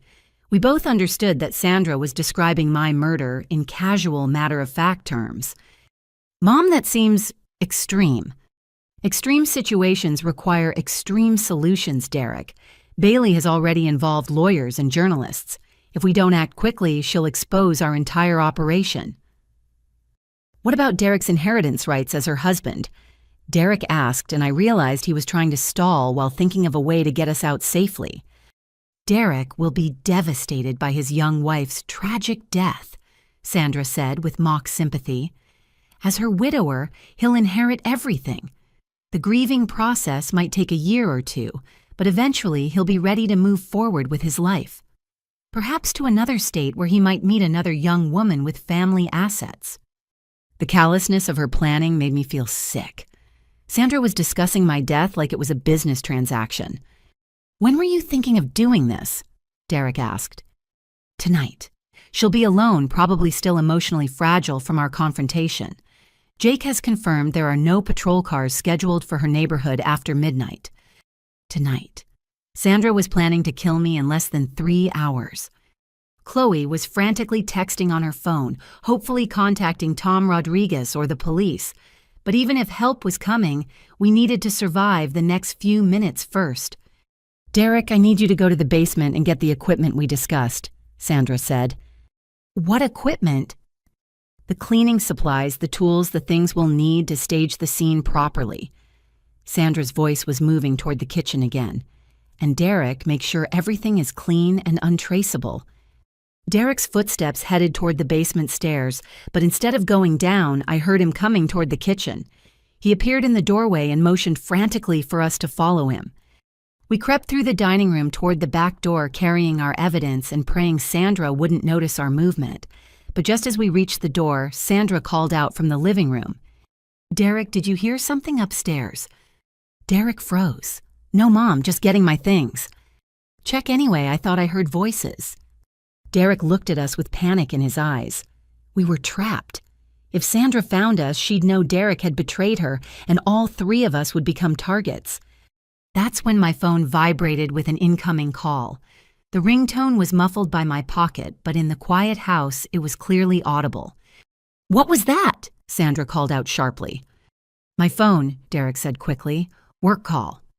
But Sandra was already moving toward the kitchen. We had seconds before she discovered us. Derek made a split-second decision. "Mom," he called out loudly, "I think someone's trying to break in through the back door." Sandra's footsteps stopped. "What?" "I saw movement in the backyard. Someone's out there." It was a desperate gambit, but it worked. Sandra hurried toward the front of the house, probably to look out the front windows or call the police. Derek gestured urgently for us to leave through the back door. We slipped outside and ran toward our car, clutching the evidence against our chests. But as we reached the street, Sandra appeared at an upstairs window. Even in the dim light, I could see her face clearly, and I knew she'd seen us. "Drive," Chloe said tersely as we jumped into my car. "Drive fast." I started the engine and pulled away from the curb, checking my rearview mirror. Sandra was already coming out of her house, her phone pressed to her ear. "She's calling someone," I said. "Probably not the police," Chloe replied. "Derek, get in your car and follow us. We're going straight to the police station." Derek nodded and ran to his car. As I drove toward downtown, I could see Sandra's house receding in my mirror, but I didn't feel safe. People who had been planning murders for years wouldn't give up just because we'd escaped with some documents. My phone rang. The caller ID showed a number I didn't recognize. "Don't answer it," Chloe said immediately. The phone stopped ringing, then started again. Same number. "Bailey," Chloe said urgently. "We need to assume Sandra has resources we don't know about. People who help her with the violent parts of her operation." As if to confirm her words, a black SUV pulled out of a side street behind us and began following at a steady distance. "Chloe, there's a car following us." "I see it. Keep driving toward downtown, but take a detour through the University District. Lots of lights, lots of people." I turned left toward the university, checking my mirrors. The black SUV followed. Derek's car was behind the SUV, trying to keep up. "Who do you think is in that SUV?" I asked. "Sandra's cleanup crew," Chloe said grimly. "The people who stage the home invasions and car accidents." My phone rang again. This time, the caller ID showed Derek's number. "Bailey."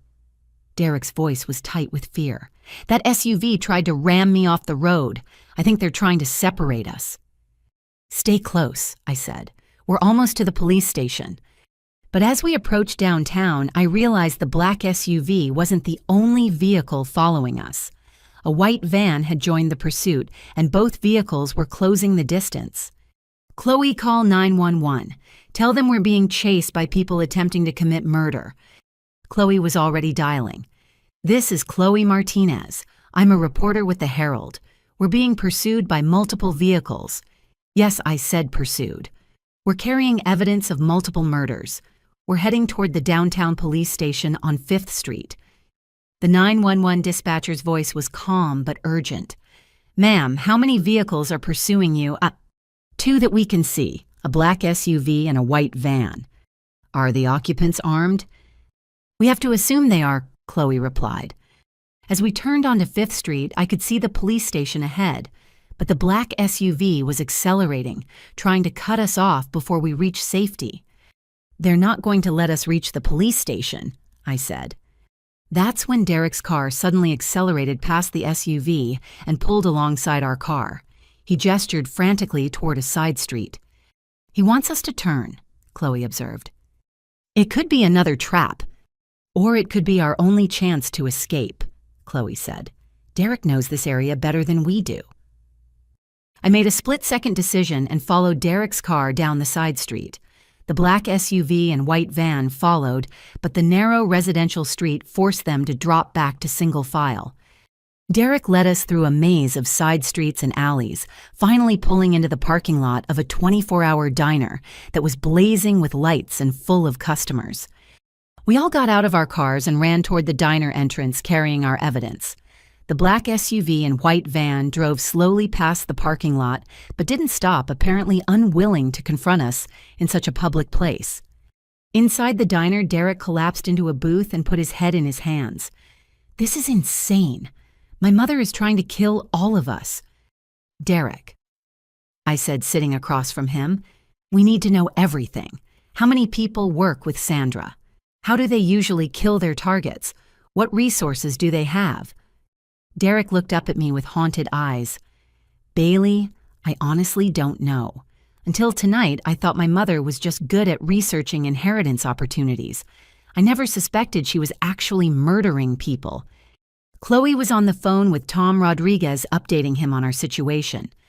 "Tom, we need police protection right now. Yes, we have evidence. Multiple murder charges. They tried to run us off the road. We're at Murphy's Diner on Elm Street." She hung up and looked at us. "Tom's contacting Detective Williams, the one he mentioned yesterday. They're sending patrol cars to pick us up and escort us to the station." "What about Sandra?" I asked. "If she realizes we have evidence against her, won't she try to disappear?" Derek shook his head. "Sandra won't run. She's invested too much time and money in this operation. She'll try to eliminate the threats first." Meaning us. Meaning us. Through the diner window, I could see the black SUV parked across the street. Whoever was inside was watching us, waiting for us to leave the safety of the public space. "Derek," I said, "I need to ask you something, and I need you to be completely honest." "Okay. Do you actually love me, or was everything between us just part of the scam?" Derek was quiet for a long moment, staring at his hands on the table. "Bailey, when this started, it was just an assignment. My mother told me to get close to you, gain your trust, make you fall in love with me." My heart sank, even though I'd expected that answer. But Derek continued, "Somewhere along the way it became real for me. The person I was when I was with you, that was the person I wanted to be, not the person my mother raised me to be." "Then why didn't you stop it?" "Because I was weak. And because I didn't understand how dangerous my mother really was until it was too late." Derek looked at me with genuine anguish. "Bailey, I know I don't deserve forgiveness, but I want you to know that everything I felt for you was real." Before I could respond, police sirens filled the air. Through the window, I could see patrol cars surrounding the diner, their red and blue lights flashing against the night sky. Detective Patricia Williams entered the diner and walked directly to our table. She was a woman in her 40s with sharp eyes and an air of competent authority. "Miss Crawford, I'm Detective Williams. I understand you have evidence of multiple homicides. I looked at the manila envelope full of documents that had nearly gotten us killed. Detective, we have evidence that Sandra Martinez has been murdering people for their inheritances, and she was planning to kill me tonight. Detective Williams sat down across from me. Then I think it's time we had a very long conversation. Detective Williams spread our evidence across 2 tables in the diner's back section, which the manager had cordoned off for privacy. The documents looked even more damning under the harsh fluorescent lighting. This is quite an operation, Detective Williams said, examining the maps and surveillance photos. Miss Crawford, how long have you suspected Mrs. Martinez of criminal activity? 3 days, I admitted. Before Monday morning, I thought she was just an overprotective mother-in-law. Detective Williams looked at Derek, who was slumped in his chair like a man facing execution. Mr. Martinez, I need to understand your level of involvement in this conspiracy. I helped target the victims, Derek said quietly. I researched their backgrounds, approached them romantically, gained their trust. But I never knew my mother was murdering people. I thought we were just, manipulating them into sharing their assets willingly. How many victims are we talking about? Derek gestured toward the thick folders Chloe had photographed. At least 25 women over the past 6 years, maybe more. Detective Williams whistled softly. This is the largest serial murder case I've encountered. Mr. Martinez, I'm going to need you to provide detailed information about every victim you helped target. I'll tell you everything I know, Derek promised. But Detective, my mother isn't working alone. She has people who help with surveillance document forgery and... He paused, struggling with the words. And the actual murders... Derek nodded miserably. Detective Williams turned to Chloe. Ms. Martinez, you mentioned that Mrs. Martinez's house contains additional evidence. We'll need search warrants, but that will take time. Detective, I said urgently. Sandra thinks I'm alone and vulnerable tonight. She was planning to stage a home invasion at my house. What if we use that against her? What are you suggesting? Let her think her plan is working. Let her come to my house with her accomplices and arrest them in the act. Detective Williams shook her head immediately. Absolutely not. Miss Crawford, you're not a trained law enforcement officer. Using you as bait is too dangerous. But it might be the only way to catch them before they disappear, I argued. Sandra knows we have evidence now. If we don't move fast, she'll destroy whatever's left and flee the state. Derek leaned forward. Detective Bailey's right. My mother has contingency plans for situations like this. By tomorrow morning, she'll be gone and you'll never find her. What kind of contingency plans? New identities, offshore bank accounts, safe houses in other states. Sandra has been planning for the possibility of exposure since she started this operation. Detective Williams considered this information. Even if I agreed to such a plan, which I haven't, how would we make Mrs. Martinez believe Miss Crawford was alone and unprotected? Chloe spoke up. We fake a fight. Derek goes back to Sandra, tells her he couldn't find us, that we must have gone to the police. Sandra assumes her plan is blown and starts making escape preparations. But then Derek calls her later.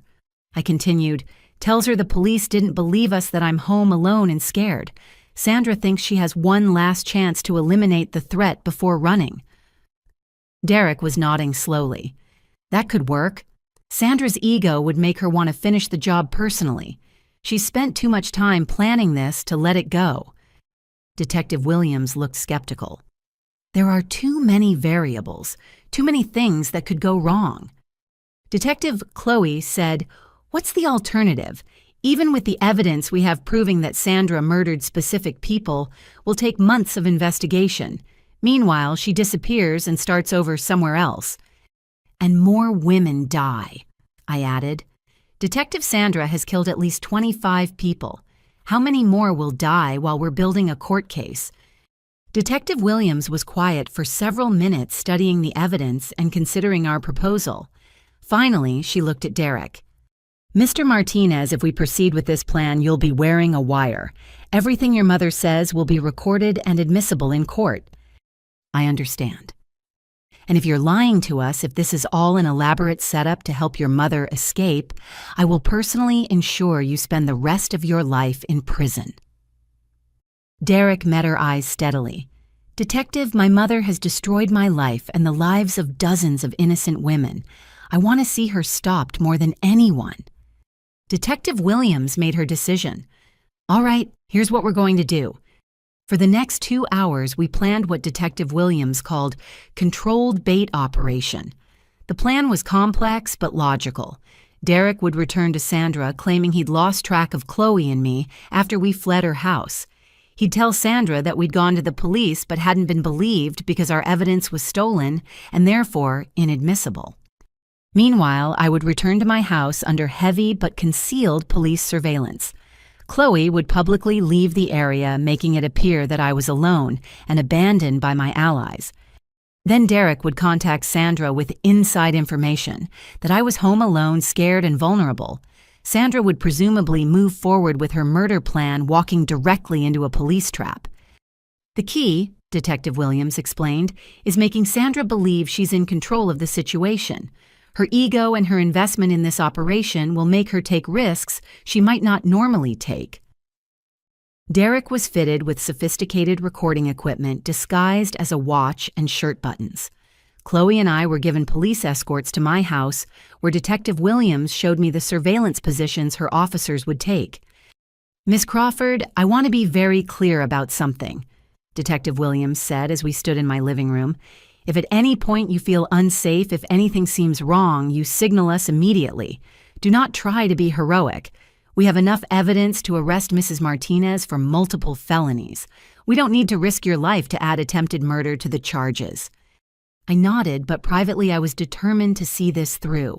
Sandra Martinez had murdered my grandfather and destroyed countless other lives.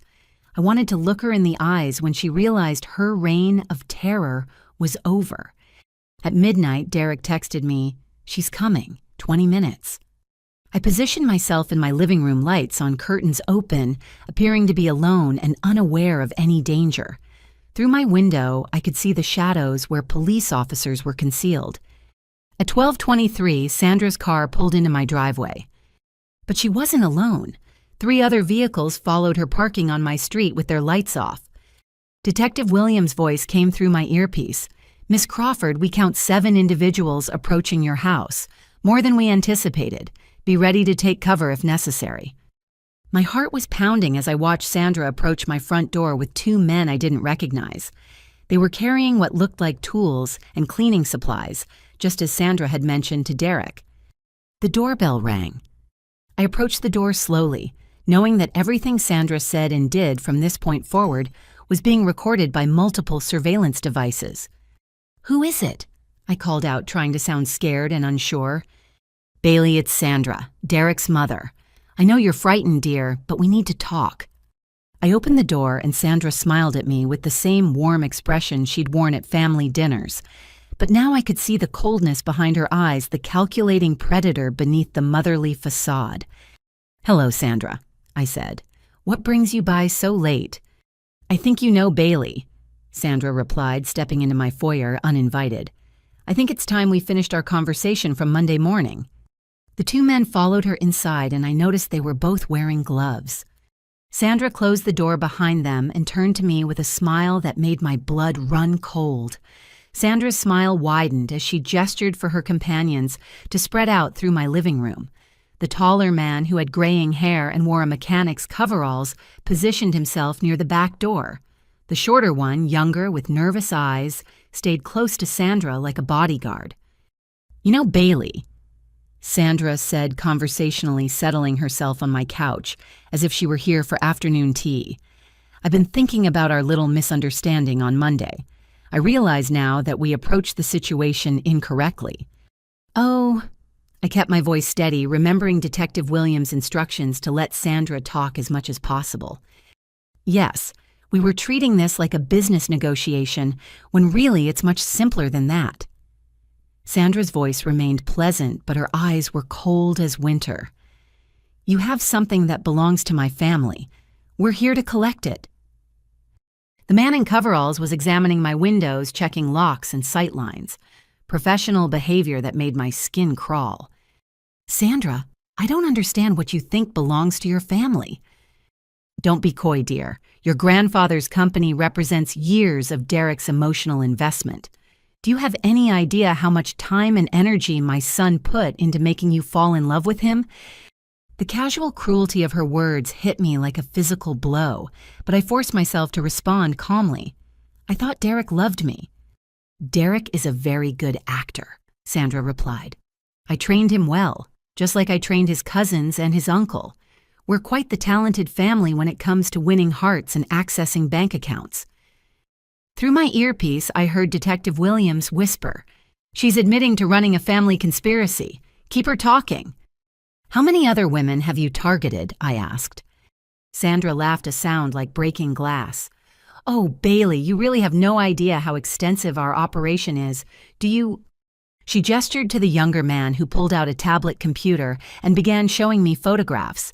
I recognized some of the faces from the folders we'd stolen from Sandra's house, but there were many more. 37 successful acquisitions over the past 8 years, Sandra said proudly.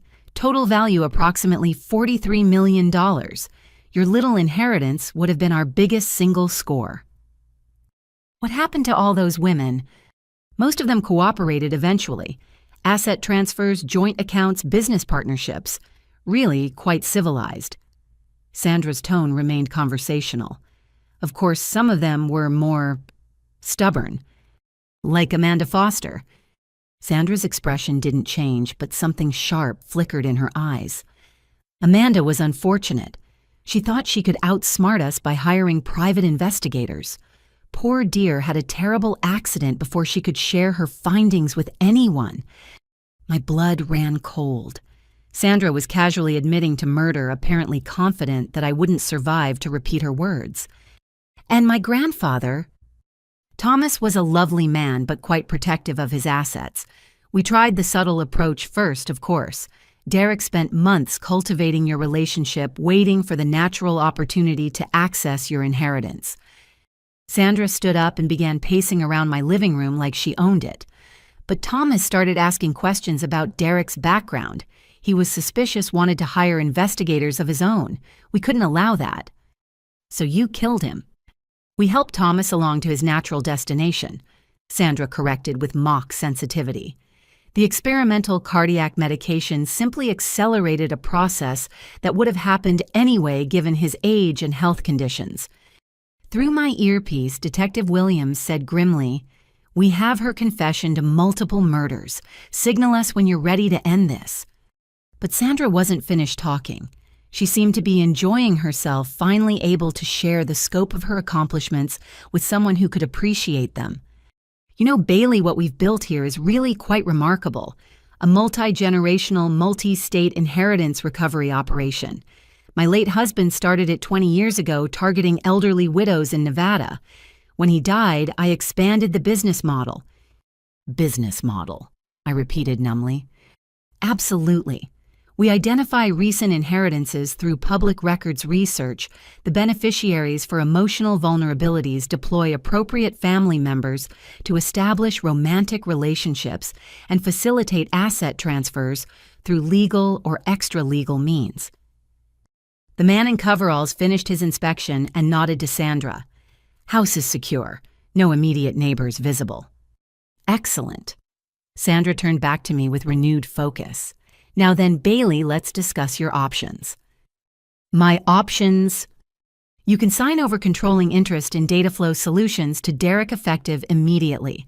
We have the paperwork ready along with a proper notary this time." The younger man pulled legal documents from a briefcase I hadn't noticed before. These weren't the crude forgeries from Monday morning. They looked professionally prepared. "And if I refuse—" Sandra's smile turned predatory.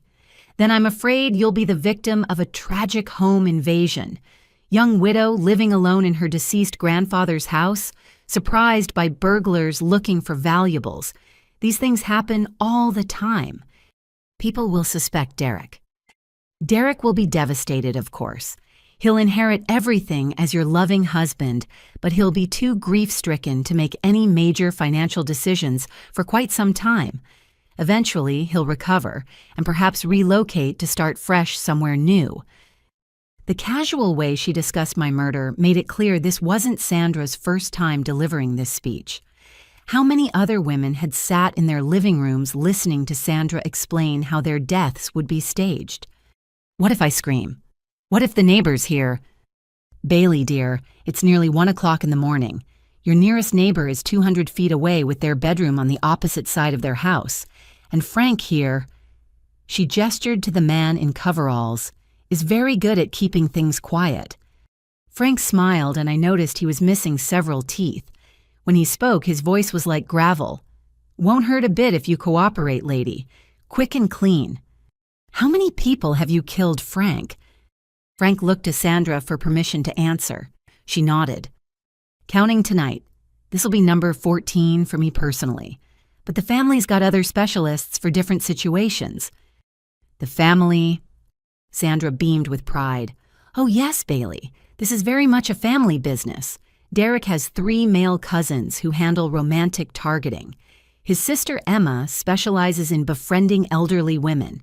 His uncle manages our financial operations from Arizona. Quite the enterprise.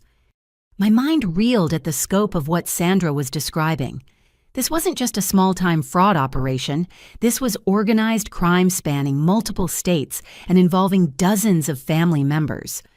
We even have connections in law enforcement, Sandra continued. Derek's cousin Jake works for the county coroner's office, which helps us understand investigation procedures. His other cousin Maria works for the DMV, useful for identity verification and tracking targets' movements. Through my earpiece, Detective Williams' voice was tight with urgency. Bailey, she's describing a massive criminal network. We need to let other agencies know about this immediately. Sandra checked her watch. Well, this has been lovely, but we do need to conclude our business. Bailey, are you going to sign the documents, or shall we proceed with the alternative plan? What if I sign but then challenge the transfer later? Dear, you won't be in a position to challenge anything. These documents include a clause stating that you're transferring the assets due to terminal illness. Very sad. After your tragic death tonight, Derek will simply be executing your final wishes. The level of planning and forethought was staggering. Sandra had considered every possible angle, every potential complication. How long have you been planning this specific operation? Since Thomas Crawford filed his will 3 years ago. Public records, Bailey. Your grandfather's death was always going to make someone very wealthy. We simply ensured it would be us. That's when I heard something that made my heart skip the faint sound of car doors closing outside. Multiple car doors. Sandra heard it too. Her expression immediately shifted from confident to alert. Frank, check the street, she ordered. Frank moved to the window and peered through the curtains. His face went pale. Boss, we got company. Multiple vehicles looks like law enforcement. Sandra's composure cracked for the first time. That's impossible. Derek said the police didn't believe her story. Derek lied, I said quietly. Sandra spun to face me, her eyes blazing with fury. You little bitch! You've been recording this whole time! Every word I confirmed. Sandra reached into her purse and pulled out what looked like a small pistol. Frank, Joey, we're leaving. Now. What about her? Frank asked, gesturing toward me. Leave her. We'll deal with Bailey Crawford later. But as Sandra moved toward my back door, Detective Williams' voice boomed from outside. This is the police. The house is surrounded. Exit through the front door with your hands visible. Sandra looked around my living room like a trapped animal. Then her gaze settled on me with pure hatred. You have no idea what you've done, Bailey. You think this ends with my arrest. We have family from California to Florida. Someone will finish what I started. Maybe, I said, but it won't be you. That's when my front door burst open and armed officers flooded into my living room, shouting commands and pointing weapons at Sandra and her accomplices. Sandra Martinez, you're under arrest for conspiracy to commit murder wire fraud, racketeering, and multiple counts of homicide. As Detective Williams read Sandra her rights, I finally allowed myself to breathe. But Sandra's words echoed in my mind, someone will finish what I started. This wasn't over. It was just the end of the first chapter. The arrest scene in my living room was controlled chaos. Frank and Joey surrendered immediately, clearly recognizing the futility of resistance when faced with 8 armed officers. But Sandra Martinez wasn't going quietly. "This is harassment," Sandra declared as Detective Williams approached her with handcuffs. "I came here to have a private conversation with my daughter-in-law." "Mrs. Martinez, we have recordings of you confessing to multiple murders," Detective Williams replied calmly. "You have the right to remain silent. I suggest you use it." Sandra's eyes blazed with fury as the handcuffs clicked around her wrists. "You recorded a private conversation without my consent. That's illegal wiretapping." "Actually," Detective Williams said, "Miss Crawford consented to recording conversations in her own home. Your participation was voluntary." As the officers led Sandra toward the front door, she turned back to me one final time. "Bailey, you have no idea what you've just set in motion. My family doesn't forgive, and they don't forget." The threat sent chills down my spine, but before I could respond, a commotion outside drew everyone's attention. Through my front window, I could see multiple vehicles racing down my street with no headlights. "We've got incoming," one of the officers called out urgently. Detective Williams immediately pulled me away from the windows. "Everyone down, these could be reinforcements." The vehicles screeched to a halt in front of my house and armed figures poured out. But instead of attacking, they immediately took defensive positions behind their cars. "Federal agents," someone shouted from outside. "FBI." Detective Williams looked confused. "I didn't call for federal backup." A woman's voice came through a megaphone. "This is Agent Patricia Torres, FBI Financial Crimes Division. We need to speak with Detective Williams immediately." Detective Williams cautiously approached my front door. "Agent Torres, what's FBI doing at a local murder scene?" "Detective, we've been tracking Sandra Martinez and her family for 2 years as part of a multi-state racketeering investigation. Your caller tonight just became a federal case." 20 minutes later, my living room had been transformed into a federal command center. Agent Torres, a sharp-eyed woman in her 40s, spread files across my coffee table, while her team set up communication equipment. "Miss Crawford." Agent Torres began. "You've stumbled into the middle of the largest inheritance fraud ring we've ever encountered.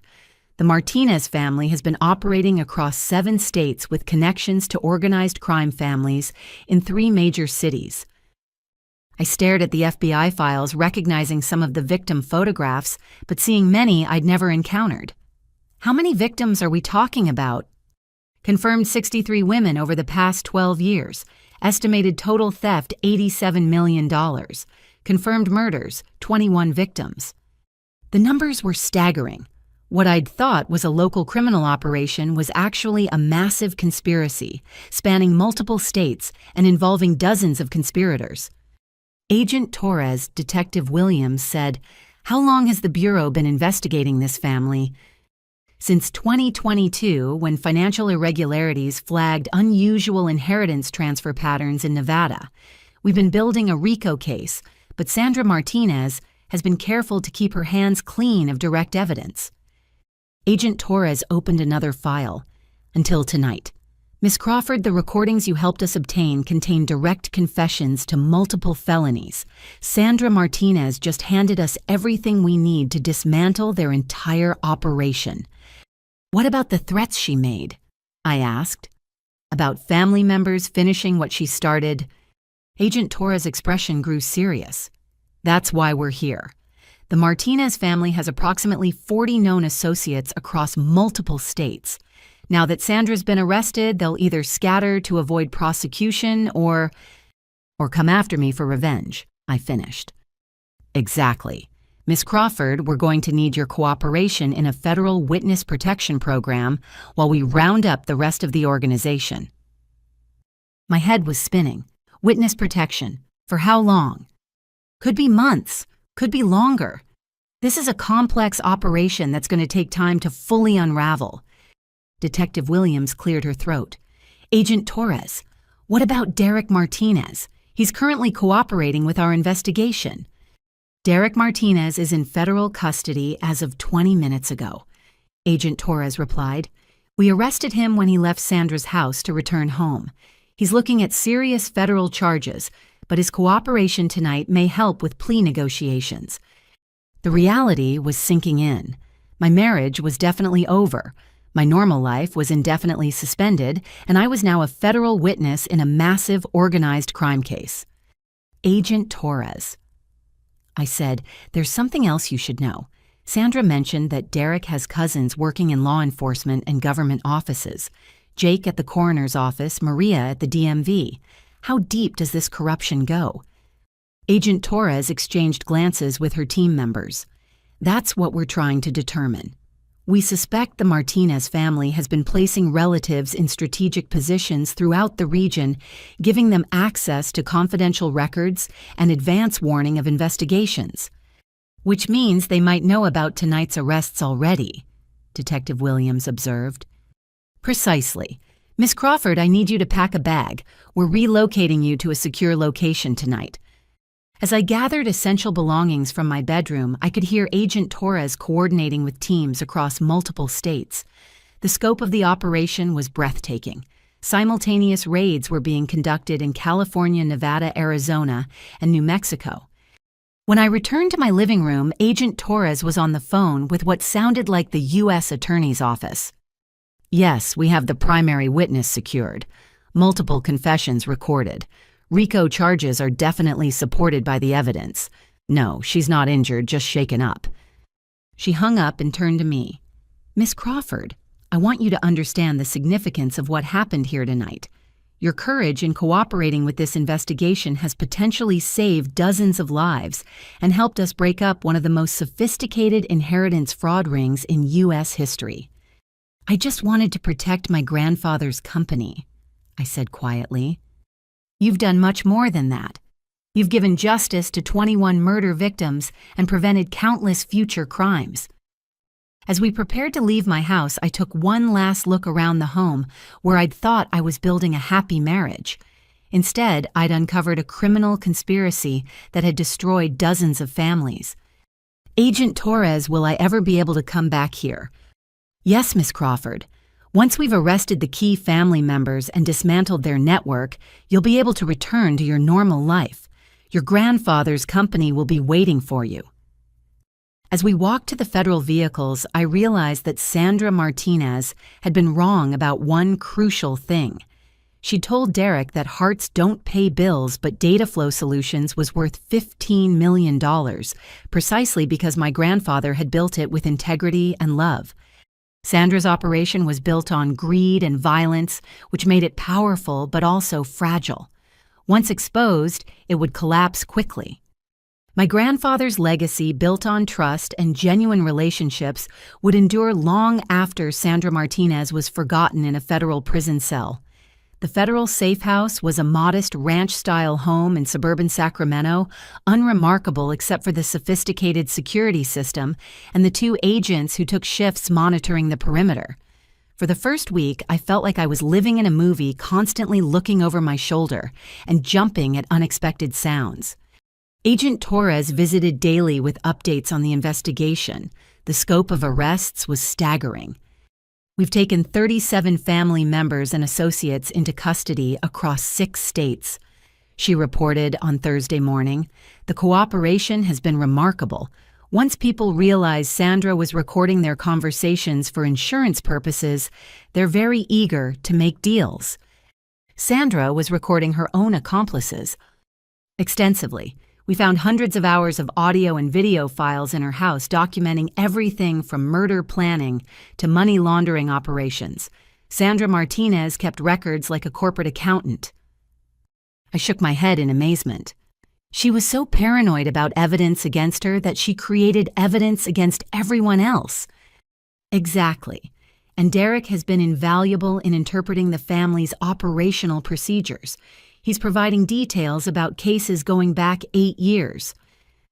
How is Derek? I asked, surprised to find I still cared about his well-being despite everything. Agent Torres' expression softened slightly. Honestly devastated. I think Derek genuinely believed he was just helping with business negotiations. Learning about the murders has been traumatic for him. Will he go to prison? Probably. But with his cooperation, he's looking at maybe 3 to 5 years instead of life without parole. The prosecutor is recommending minimum security, given that he was essentially raised and groomed for this criminal lifestyle. That afternoon, Agent Torres brought news that made my heart race with excitement and fear. Miss Crawford, we found Thomas Crawford's medical records in Sandra's files, the ones documenting how she murdered him. I had been expecting this, but hearing it confirmed still felt like a physical blow. Can you prove it? Absolutely. Sandra kept detailed notes about the experimental drug protocol, including video recordings of her administering the medication to your grandfather. Video recordings. Sandra filmed herself giving your grandfather what he thought were legitimate cardiac medications.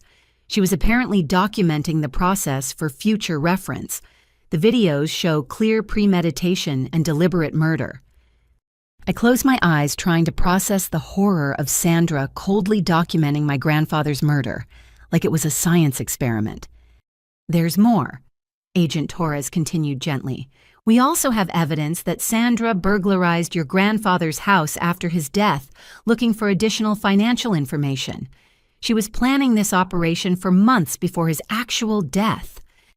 What kind of evidence?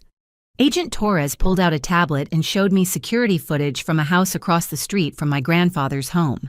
The timestamp showed Sandra entering and leaving the house 2 days after the funeral, carrying what appeared to be boxes of documents. Your grandfather's neighbor had a security camera that captured the break-in. We never would have found this footage without Derek's information about Sandra's operational timeline. The evidence against Sandra was overwhelming, but Agent Torres explained that building cases against the entire family network would take months. The good news, she said, is that with Sandra and her key lieutenants in custody, the immediate threat to you has decreased significantly. Most of the extended family members are more interested in plea bargains than revenge. Most of them. Derek's uncle Miguel is still at large. He managed the family's operations in Arizona and New Mexico, and he has connections to some dangerous people. We're treating him as the primary ongoing threat. That evening, I received an unexpected visitor. Tom Rodriguez, my estate attorney, had driven up from the city with documents requiring my signature. Bailey, I have some extraordinary news about data flow solutions, Tom said as we sat in the safe house living room under Agent Torres's watchful supervision. Good news or bad news? Remarkably good news. The publicity from the federal investigation has brought data flow to the attention of several major technology companies. 3 separate firms have approached me about acquisition offers. I stared at him. Acquisition offers? The highest bid is $37 million. Apparently, your grandfather's data management systems are exactly what several Fortune 500 companies need for compliance with new federal privacy regulations. My inheritance had more than doubled in value while I was hiding from murderers. The irony was almost laughable. Tom, I don't understand how positive publicity could come from being associated with a murder investigation. Because the media coverage has focused on your courage in exposing the criminal conspiracy, not on your grandfather's death. Data Flow Solutions is being portrayed as a company with such integrity that criminals would kill to steal it. Agent Torres leaned forward with interest. Miss Crawford, that kind of positive media attention also provides you with additional protection. Miguel Martinez would have a much harder time targeting someone who's currently featured on the front page of the Wall Street Journal. Tom pulled out a newspaper clipping. The headline read, "Tech Heiress Helps FBI Break Multi-State Murder Ring." The article described Data Flow Solutions as a company built on the ethical principles that criminal conspirators found impossible to corrupt. There's more, Tom continued. The state of California is considering legislation named after your grandfather requiring enhanced disclosure protocols for inheritance-related business transfers. Thomas Crawford's name is going to be associated with ethical business practices for decades. For the first time since this nightmare began, I felt something like peace. Grandpa Thomas's legacy wasn't just surviving Sandra's attack, it was being strengthened by it. Tom, what do you think I should do about the acquisition offers? That's entirely your decision. But Bailey, $37 million would give you financial security for life, plus the resources to pursue whatever goals matter most to you. I thought about the victims of Sandra's conspiracy, the women whose lives had been destroyed by greed and violence.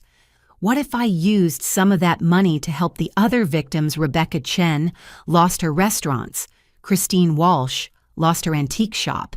Maybe I could help them rebuild. Agent Torres smiled. Miss Crawford, that's exactly the kind of thinking that's going to make Miguel Martinez's job very difficult. You're becoming a public symbol of justice and integrity. Attacking you now would be like attacking a national hero.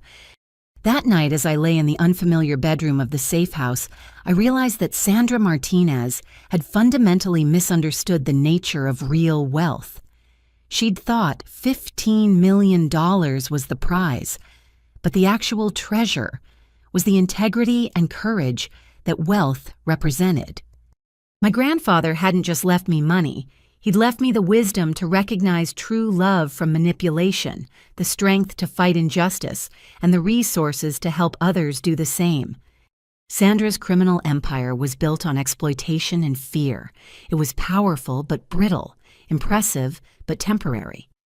The foundation my grandfather had given me was built on love and principle. It would last forever, no matter how much money was involved. 2 weeks later, Agent Torres arrived at the safe house with the news I'd been hoping for. Miguel Martinez was arrested this morning in Phoenix. Drug trafficking charges, weapons violations, and about 15 counts of federal racketeering. He's not going to be bothering anyone for a very long time. I felt a weight lift from my shoulders that I hadn't realized I'd been carrying. Does this mean I can go home?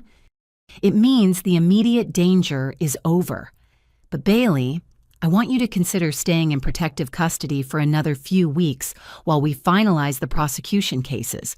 Your testimony is going to be crucial in ensuring these people never see freedom again. Of course, whatever you need. That afternoon, Tom Rodriguez returned with even more extraordinary news.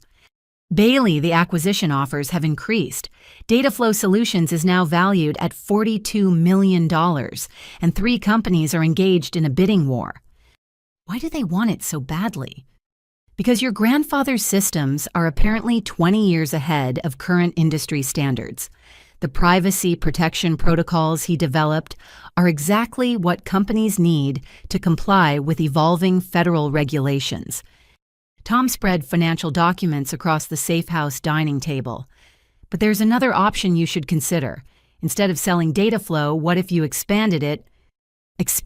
How? The companies that want to acquire Dataflow are also interested in licensing your grandfather's technology. We could structure deals that would generate ongoing revenue while keeping you in control of the company. The numbers were staggering. Licensing agreements with 3 major corporations would generate approximately $8 million annually in recurring revenue, while maintaining my ownership of the core technology. Tom, I don't know anything about running a technology company. But you know about integrity, which is what your grandfather built Dataflow on, and you'd be hiring experienced executives to handle the technical operations. Agent Torres had been listening to our conversation with growing excitement. Miss Crawford, this could be perfect timing. Taking control of a rapidly expanding company would give you a very public, very legitimate reason to be constantly surrounded by security and legal professionals. You mean it would protect me from future threats? Exactly. CEO of a $42 million technology company gets a lot more security than somebody hiding in witness protection. Over the next few days, I worked with Tom to structure a plan for Dataflow's expansion. Instead of selling my grandfather's life work, I would honor it by growing it into something even more significant. The plan was elegant in its simplicity. Dataflow would license its core technology to major corporations while developing new privacy protection systems for small businesses. The company would also establish a foundation providing free data security services to nonprofit organizations. Your grandfather would be proud, Tom said as we finalized the business structure. You're taking his ethical vision and scaling it to help thousands of organizations. The morning I was scheduled to leave the safe house, Agent Torres provided a final briefing on the Martinez family prosecutions. Sandra Martinez pled guilty to 21 counts of murder in exchange for avoiding the death penalty. Life in prison without possibility of parole. What about Derek? 3 years minimum security. He'll be eligible for work release after 18 months if he continues cooperating with investigations into similar operations in other states. Agent Torres paused.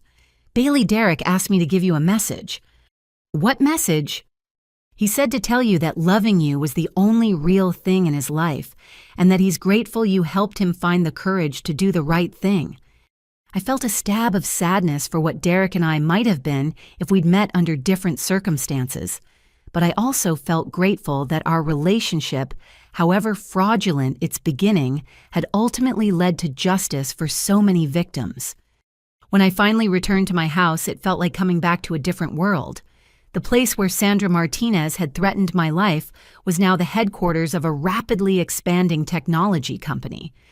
Dataflow Solutions had hired 12 employees in my absence, including a brilliant young chief technology officer named Sarah Kim, who'd graduated from Stanford with expertise in privacy protection systems.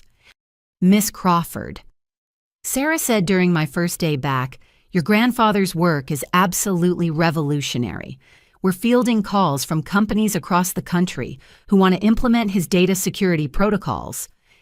My home office, where Sandra had spread her fraudulent documents just a month earlier, was now a conference room where we planned legitimate business expansion that would help thousands of companies protect their customers' privacy. The irony wasn't lost on me. Sandra had tried to steal my grandfather's legacy through violence and fraud.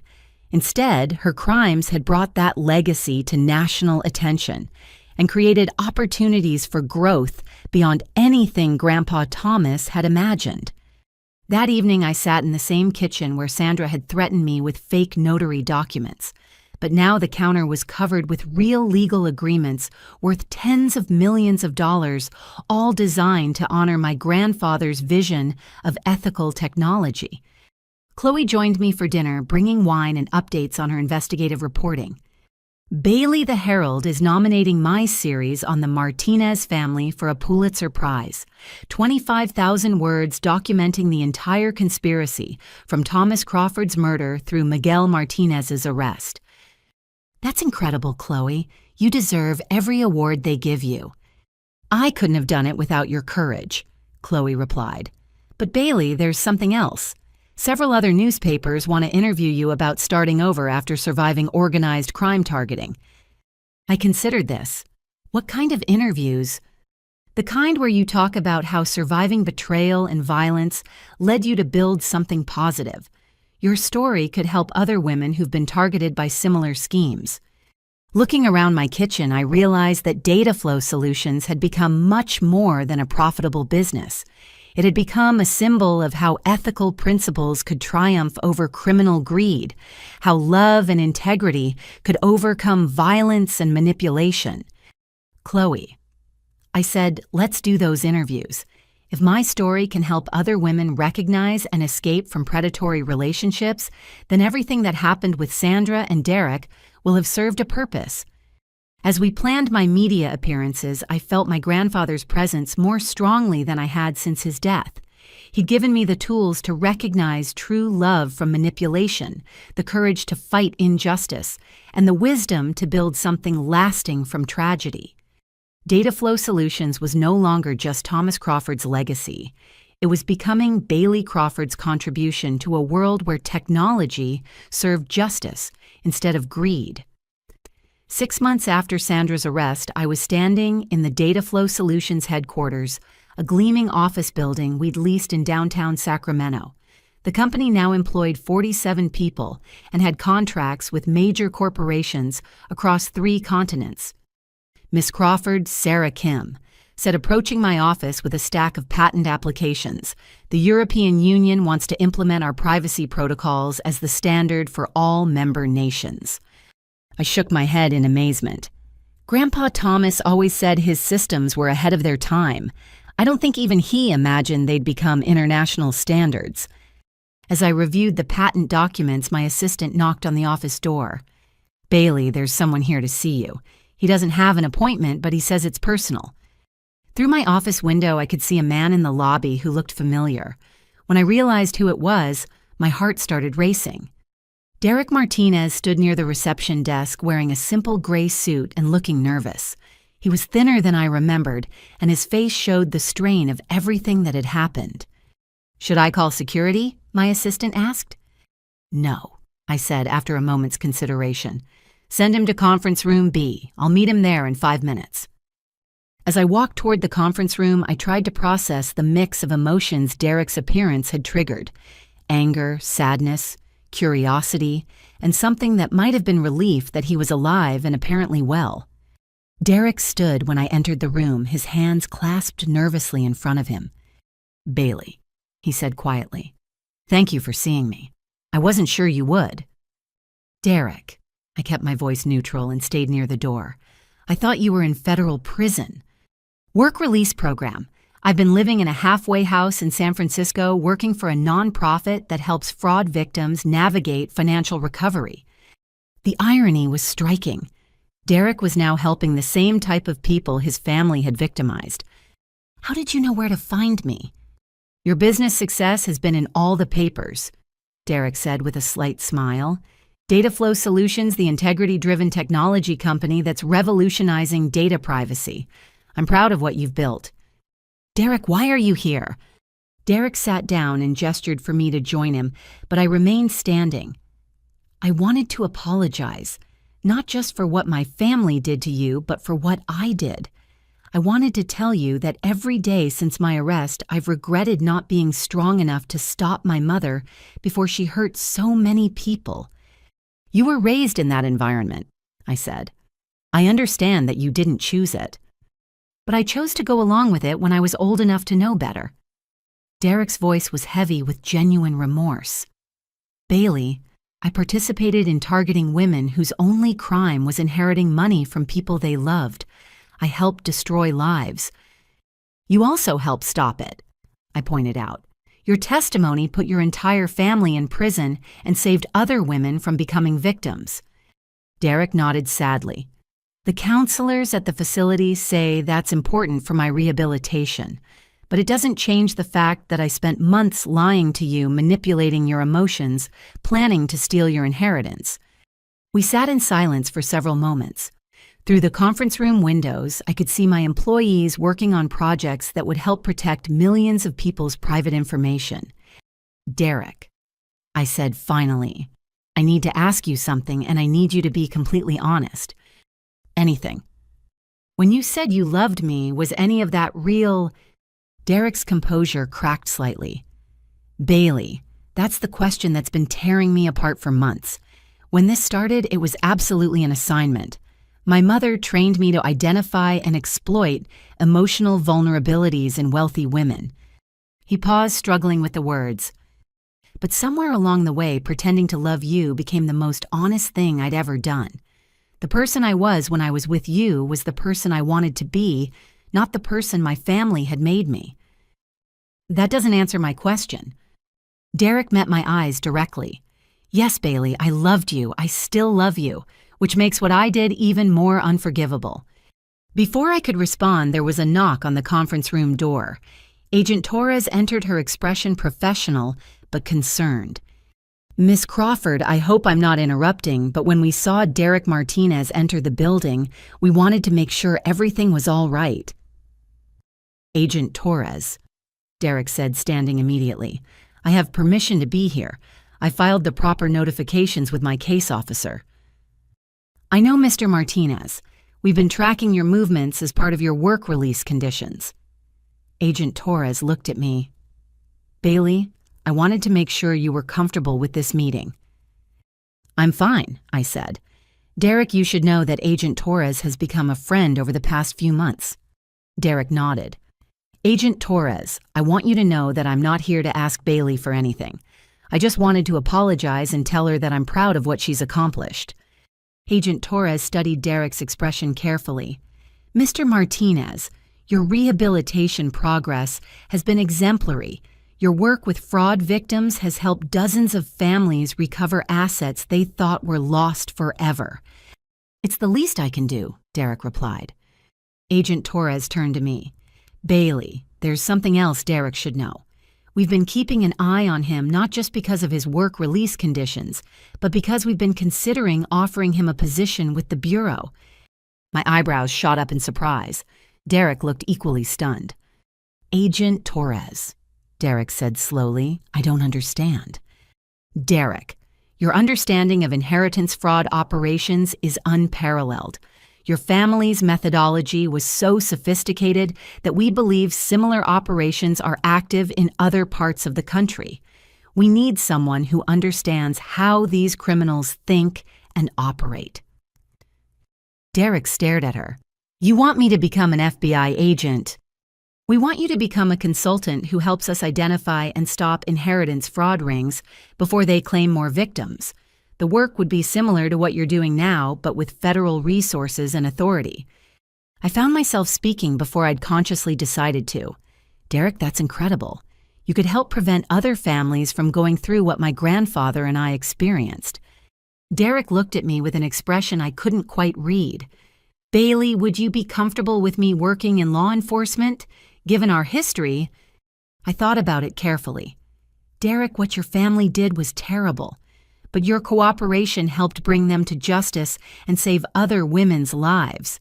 If you can continue that work and help more people, then something good will have come from all the pain they caused. Agent Torres smiled. Mr. Martinez, if you're interested, we can discuss the details after your work release period ends. The position would require additional background investigations and psychological evaluations, but your rehabilitation counselors speak very highly of your progress. After Agent Torres left, Derek and I sat alone in the conference room for several more minutes. Bailey. Derek said finally, I know there's no possibility of us ever. I know I destroyed any chance we had for a future together. Derek, I said gently, we never really had a future together. Our entire relationship was built on deception and manipulation, even if your feelings eventually became genuine. I know, but I want you to know that meeting you changed my life in ways that have nothing to do with the criminal investigation. You showed me what it felt like to want to be worthy of someone's love. And now I'm trying to become the man you thought you were marrying, someone who protects people instead of exploiting them, someone who builds things up instead of tearing them down. As Derek prepared to leave, I realized that our conversation had given me something I hadn't expected closure. Derek, I said as he reached the door, I hope you take the FBI position. I think you could help a lot of people. Thank you, Bailey, and congratulations on everything you've built here. Your grandfather would be incredibly proud. After Derek left, I returned to my office and looked out at the bustling Data Flow Solutions workspace. My employees were young and old men and women representing dozens of different backgrounds and ethnicities. What they had in common was a commitment to using technology to protect people's privacy and security. My grandfather had built Dataflow on the principle that technology should serve humanity, not exploit it. Sandra Martinez had tried to pervert that principle for criminal gain, but Derek's transformation from predator to protector represented something hopeful. The possibility that people could change, that damage could be repaired, that justice could triumph over greed. That evening, as I reviewed contracts that would bring Dataflow's privacy protection services to nonprofit organizations around the world, I realized that my grandfather's vision had evolved into something even more powerful than he'd imagined. We weren't just protecting data. We were protecting the kind of trust and intimacy that Sandra Martinez's family had tried to destroy. Love, it turned out, really could pay the bills. 2 years after Sandra Martinez's arrest, I stood at the altar of a small church in Napa Valley, wearing my grandmother's pearls and a dress I'd chosen myself this time. The man waiting for me at the front of the church wasn't someone I'd met in a coffee shop or through a chance encounter. He was someone who had seen me at my most vulnerable and had chosen to protect rather than exploit. Agent Michael Torres, Patricia Torres' partner in the FBI Financial Crimes Division, had been part of the team that saved my life that night in my living room. Over the months of depositions, trials, and testimony, our professional relationship had slowly evolved into something deeper. "I've never met anyone who turned a murder attempt into a business opportunity," Michael had said during one of our first casual dinners. "Most people would have sold everything and moved to another state." "Most people didn't have Thomas Crawford as a grandfather," I'd replied. Michael understood the difference between love and obsession, between protection and control. When criminals had threatened me, he'd stood between us. When reporters wanted to exploit my story, he'd helped me control my own narrative. When business success brought new challenges, he'd supported my decisions without trying to direct them. Our relationship had developed slowly, built on respect and shared experiences rather than manufactured romance. Michael had never shown the slightest interest in Dataflow Solutions' finances, but he'd spent hours listening to me talk about expanding our privacy protection services to underserved communities. "Bailey Crawford," he'd said when he proposed 6 months earlier, "you're the strongest person I've ever met, and I'd be honored to spend my life making sure you never have to face danger alone again." As I walked down the aisle toward Michael, I saw familiar faces in the pews. Chloe, now an award-winning investigative journalist, whose book about the Martinez family had become a bestseller. Tom Rodriguez, still my attorney, but now also a close friend who'd helped me establish the Thomas Crawford Foundation for Fraud Victim Assistance. Sarah Kim, Dataflow's brilliant CTO, who'd grown the company beyond anything I'd imagined possible. Detective Williams was there, along with several of the officers who'd arrested Sandra Martinez. Agent Patricia Torres sat in the front row, beaming with pride at her partner's happiness. But the most meaningful presence wasn't visible to anyone else. As I approached the altar, I felt my grandfather's spirit with me as strongly as I had on the day I'd inherited Dataflow Solutions. Thomas Crawford had protected me from gold diggers by teaching me to value integrity over money, substance over appearances, and genuine connection over manufactured romance. "Dearly beloved," the minister began, "we are gathered here today to celebrate the union of Bailey and Michael, two people whose love has been tested by extraordinary circumstances and proven to be built on the strongest possible foundation: mutual respect, shared values, and genuine partnership." The ceremony was simple and elegant, attended by people who had earned their place in our lives through loyalty and courage, rather than convenience and manipulation. When Michael and I exchanged rings, the promises we made to each other carried the weight of everything we'd survived together. "I promise to stand with you in prosperity and adversity," I said, looking into Michael's honest brown eyes, "to build something lasting together and to never forget that true partnership means supporting each other's strength rather than exploiting each other's vulnerability." After the ceremony, the reception was held in the garden of a small winery owned by one of Dataflow's clients. As Michael and I danced our first dance as husband and wife, I looked around at our guests and marveled at how different this celebration was from my first wedding. Derek's family had attended that wedding as part of their criminal conspiracy, pretending to celebrate while planning to steal everything I owned. Tonight's guests were here because they genuinely cared about Michael and me as people, not because they wanted anything from us. "What are you thinking about?" Michael asked as we swayed to the music. "I'm thinking about how different this feels from last time," I said. "Everything about tonight is real. Everything about tonight is earned," Michael corrected gently. "Bailey, you've built a life based on the principles your grandfather taught you. This celebration is the result of choosing integrity over easy shortcuts." Later in the evening, I gave a brief speech to our wedding guests. 2 years ago, I thought love meant finding someone who made me feel safe and cherished. I began. I learned the hard way that predators are very good at simulating those feelings while hiding their true intentions. I paused looking at Michael, who nodded encouragingly. But I also learned something more important. Real love isn't about feeling safe. It's about choosing to be vulnerable with someone who has proven themselves worthy of that trust. It's about building something together that's stronger than either person could create alone. I gestured toward the guests. Everyone here tonight represents that kind of love. Friendship that survived crisis, professional relationships that became personal bonds, family connections that transcend biology. You've all chosen to be part of our lives, not because of what we could give you, but because of who we are together. The Thomas Crawford Foundation now helps hundreds of fraud victims every year recover their assets and rebuild their lives. Data Flow Solutions protects the private information of millions of people around the world. These aren't just business achievements. They're the result of choosing to transform pain into purpose, betrayal into justice, and personal healing into service to others. I raised my glass.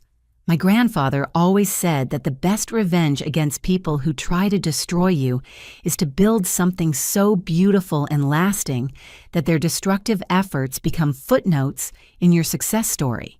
Tonight, surrounded by love that's been tested and proven genuine, I know that Sandra Martinez's attempts to destroy my life ultimately made it richer and more meaningful than I ever imagined possible. As our guests toasted and applauded, I felt a profound sense of completion. The scared young woman who'd been ambushed in her kitchen 2 years ago had become someone who could transform criminal targeting into business triumph, personal betrayal into deeper wisdom about love, and individual healing into service to other victims. The final life lesson had taken 2 years to fully understand. Trust must be earned through consistent actions over time, not romantic gestures or passionate declarations. True love supports your strength rather than exploiting your vulnerabilities. And the courage to fight injustice doesn't just save yourself. It protects countless others from suffering the same fate. My grandfather's wisdom about keeping my inheritance secret until I found genuine love had been perfectly validated. Derek's manufactured affection had crumbled under pressure, while Michael's steady partnership had grown stronger through every challenge we'd faced together. As Michael and I cut our wedding cake, I silently thanked Sandra Martinez for one thing. Her criminal conspiracy had taught me the difference between love and manipulation so clearly that I would never confuse them again. Data Flow Solutions now employed over 200 people and was valued at more than $100 million. The Thomas Crawford Foundation had helped recover over $30 million in stolen assets for fraud victims. My marriage to Michael was built on respect, trust, and shared commitment to protecting others from the kind of predators we'd defeated together. Sandra Martinez was serving life in prison without possibility of parole. Derek was working as an FBI consultant, helping to identify and stop inheritance fraud rings across the country. His genuine remorse and dedicated service to fraud victims had earned him a second chance at building a meaningful life. But the most important victory wasn't financial or legal. It was the knowledge that love built on truth and integrity could survive any challenge, while relationships built on deception and manipulation would always crumble when tested. As our wedding guests celebrated late into the evening, I knew that Thomas Crawford's greatest gift to me hadn't been Data Flow Solutions or $15 million.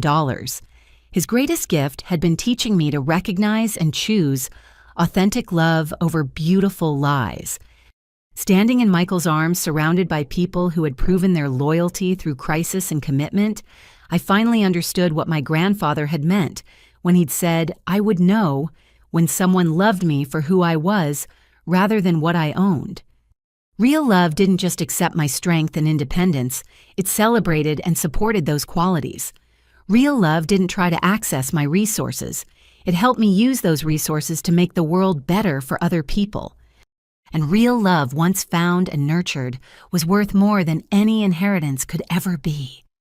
Have you ever had to question whether someone's feelings for you were genuine, or have you experienced a situation where trust needed to be rebuilt? From the ground up, I'd love to hear your thoughts in the comments below. If this story resonated with you, please give it a like and subscribe for more true stories about overcoming betrayal and finding authentic love.